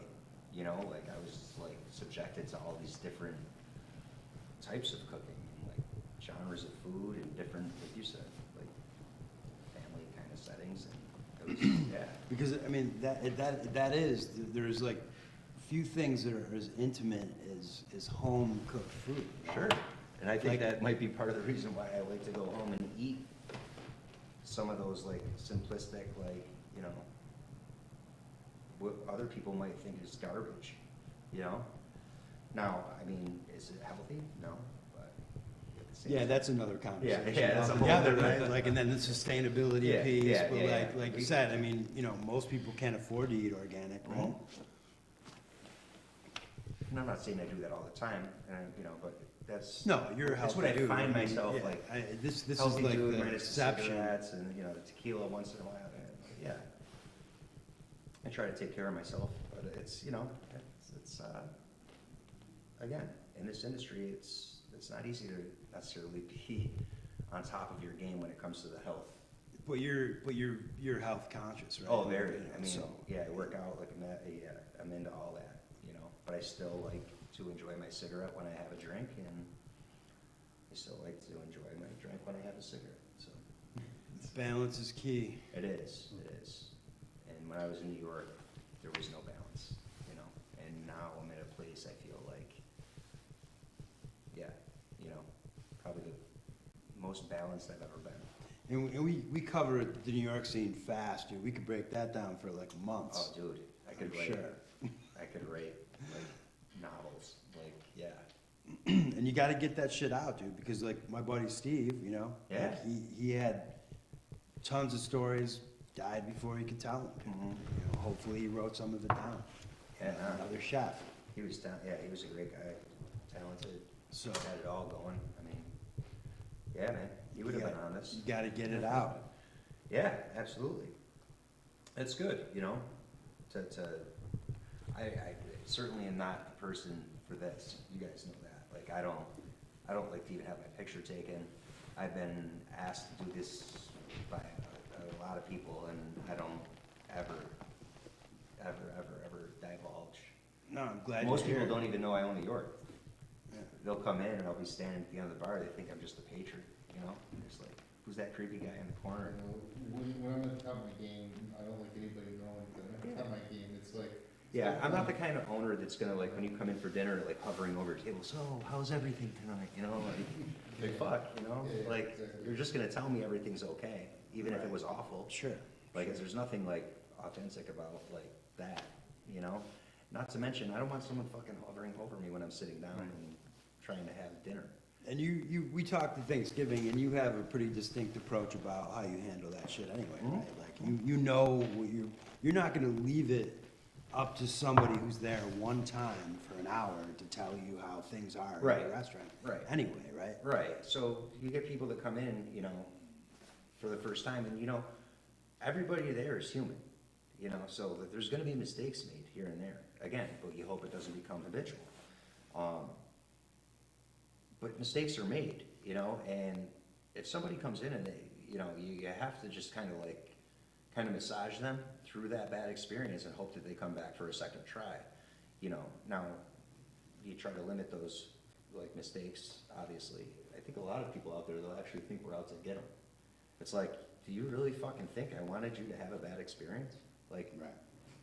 it's like, you know, my apologies, you know, like, certainly not the standard, you know, but they're human beings back there, you know, like, mistakes are gonna be made, you know, I make them daily. It's- And again, I love the fact that it's not food-centric, so that, like, you can say, well, hey, like, you're here for the totality of the experience. You know, if the broccoli florets, like, Right, weren't right. the perfect size. I've learned how to kind of roll with that. It drove me crazy at first, reading reviews and stuff like that. But, you know, at the end of the day, it's like, we're all here trying to do our best, you know?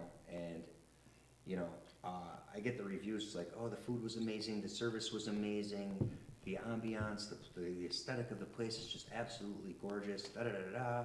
We loved it, 4 stars. I'm like, well, what the fuck? In this review, what would it take for 5?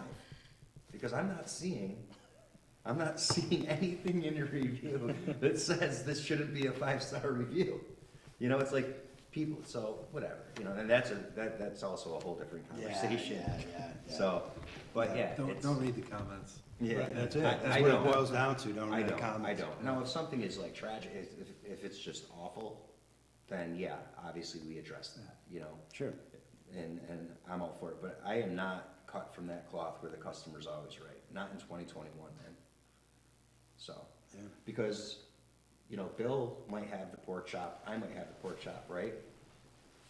I might think that's a 5-star fucking pork chop. Bill might think it's a 1-star pork chop. Who's right, who's wrong? Right? So why the fuck? You know, it's like it's like, That's what I mean, there's so much subjectivity that, I Right. mean, you know, you've it's prepared, all opinion based. you've prepared your, you know, whether it's the day before, weeks before, a lifetime of work goes into that, you Right. know. Right, and I've learned to roll with it, you know, I also have to go with the numbers, right? So if 98% of the people like something, then I have to assume makes that it we're easy. doing a pretty damn good job, right? You can't dwell over the 2%, you can be apologetic and contrite and like try to make it better for them next time. But I've come to realize that some people out there are just not gonna ever be pleased. Yeah, That's people, right. people will come in with a bad attitude. You're right, because they're of their looking, own they're looking, personal instead of looking to things, have a so- pleasant experience, they're looking for areas in which they can shit on, Yeah. which is the wrong reason to be going out. They need to Looking stay for an home. outlet, yeah. Right, because that's, I'm, again, trying to provide an experience. I'm not trying to, you know, Be your therapist. right. Right. Yeah. Yeah, it's true. So, yeah, man. So that's, That's, did I talk enough? yeah, we did 2 hours and some. Yeah. Good, man. It flies by, right? Yeah. Because like, all I think with doing this is like, oh shit, man, there's like, I know there's like another 2 hours just in like that one story you told about New York. Oh, dude. You know what I mean? So like, We could go. we gotta do it again, Yeah, I mean. you know what I well, mean? we could go And just, like and into just like. drill down, just- we could drill down go deeper. Just getting to the dinosaur, Yeah, you know, like in just that whole. Yeah. and that's, I just wanna get this thing Well, going. yours, But I think I could get like maybe like John or someone to come. What years did You you know, start like with we that could really dinosaur? fucking. It'd be you great. have, like the, you know, what's that? What years did you start at the Dinosaur? 96. Did you know Heather Burdick? Heather, Burdick. She worked there for ages in the 90s. sheesh. I knew Heather, but I don't know if her She's last in name LA. was She Burdick. was here visiting this week, but she just going back to LA. Yeah, no, I didn't know that Heather. I knew a different Heather, Heather Whiting. Yeah. Joe Whiting is her father. Oh, yeah, okay, yeah. Short hair, really cool chick. I think she was there like 98. Okay. Yeah. Yeah, Yeah, we're I gonna, mean- I'm sure I probably did. Yeah. Yeah. She moved to LA in like 2002, and I think she was there right up until she left. Okay. Yeah. Yeah, I mean, a lot of people, like, over the years, I mean, but possibly, you know. yeah, how many people went through that place? Fuck. It is a I factor. remember, I was out in the grocery store out in Massachusetts on Fall River, and I saw that they had a dinosaur seasoning in the grocery store, and it Yeah. was like. It's pretty impressive, right? So It's like- heavenly, yeah, it was It's- amazing, yeah. Yeah, so, I mean, Larry and Robin actually, like, hit the road for the merchandising aspect of the whole. Oh, really? Oh, yeah, the trade shows they did to get the sauce, like, out there into distribution and like doing all that stuff, well, they were, yeah, hustling, man. It's like semi-national, right? That's international. That's It's crazy, everywhere. dude. That place, again, It's you know, everywhere in this, it's all 50 states. there's a crazy thing with Syracuse, man, like Yeah. little spots that just become, you know, I just wonder though, that every town has its story, right? And stories, but I feel like it's a little bit more so, you hear a little bit more about like shit coming out of this This place. is a So- crazy town. You would know. think, People- more so than you would think. People are a little spikier You know? here than in other places, you know? There's a reason for that too. So there's 3 major research companies here in Syracuse. So if you look at the demographics of Syracuse, Mhm. it mimics the entire United States. So, you know, they say, you make it here, you make it anywhere. It's Yeah. actually Syracuse. this was a test market. Yeah. Going way back. Yep, Yeah. because the demographics. Still is a great test market. So it's, you know, Like, I feel like that's, make it here. that's ultimately what made me feel comfortable moving forward with expanding into other markets, because I still think this is a really, really tough place. It is. Oh, God. To You know, when I crack. got to LA, it was easier there than here. Sure. Because Well, just by the sheer- adaptability from being here. Well, right, I mean, you're talking about from a demographic too, it's like per capita, you're gonna get way more of a chance. You know what I mean? It's like, Yeah, there's way more people walking through your door, right, right. you know? Mhm. Yeah. Without a absolutely. doubt. You'd have to continually fuck it up. Dude, that's why Florida Yeah. next, man. That's I'm, right. I'm flying down on Thursday to meet this guy, and, You said you were doing the job for it. yeah, and he basically wants to hand over like a lot of the design stuff, because he's not a designer. He's kind of like you. I get, you know, he knows what he wants. Can't get it down there. Right. I kind of baited him with some, you know, photos, and so now he's like, oh yeah, this, you know, now he's calling it a collaboration, right? Whatever, you know, I mean, Sure. but he paid for my flight, and, Yeah, yeah, yeah. and Sure. I'm gonna go down, and it'll be good, you know, Yeah. even if I just get the mill work. But the point is, this is like his like 5th place. I mean, Right. he's doing a Polynesian theme.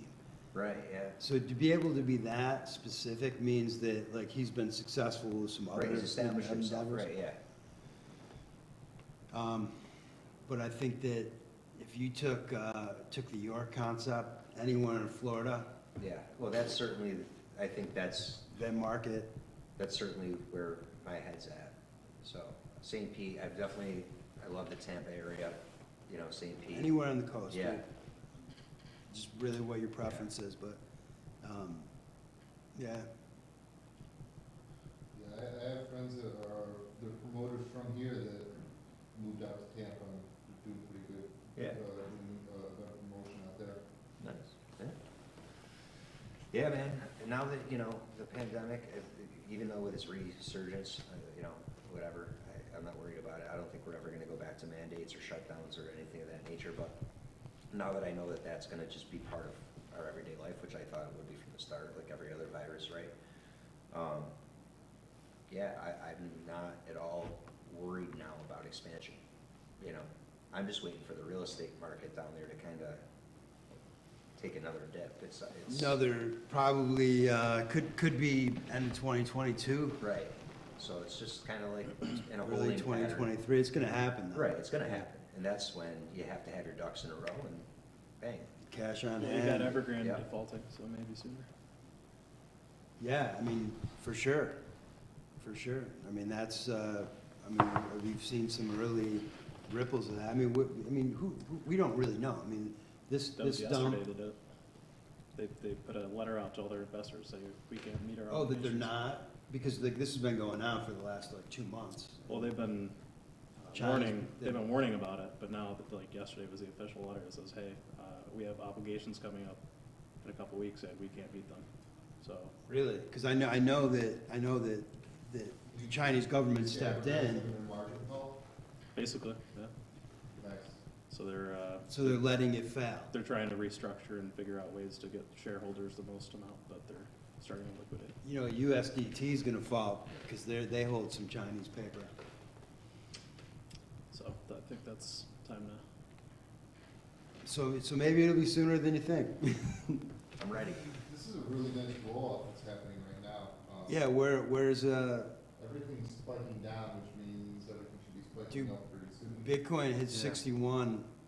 I heard that it looks like 48K is a possibility next week, which we've been talking about that for a bit. So get ready, I'm ready.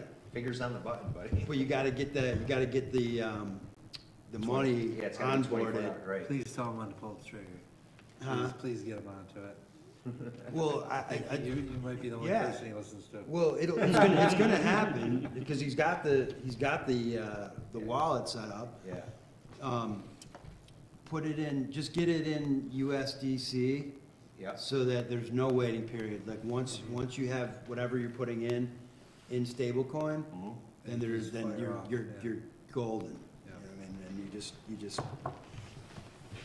and there's no fees to no waiting trade, period, yeah. and it's gonna be next week, man. Like, you could fucking double your money in a day, Great.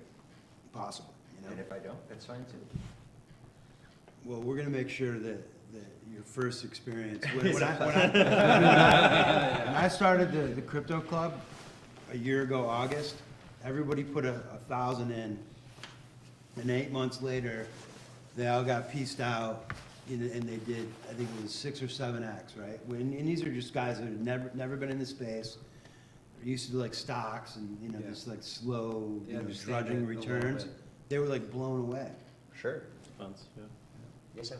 Bathroom? Yeah, downstairs.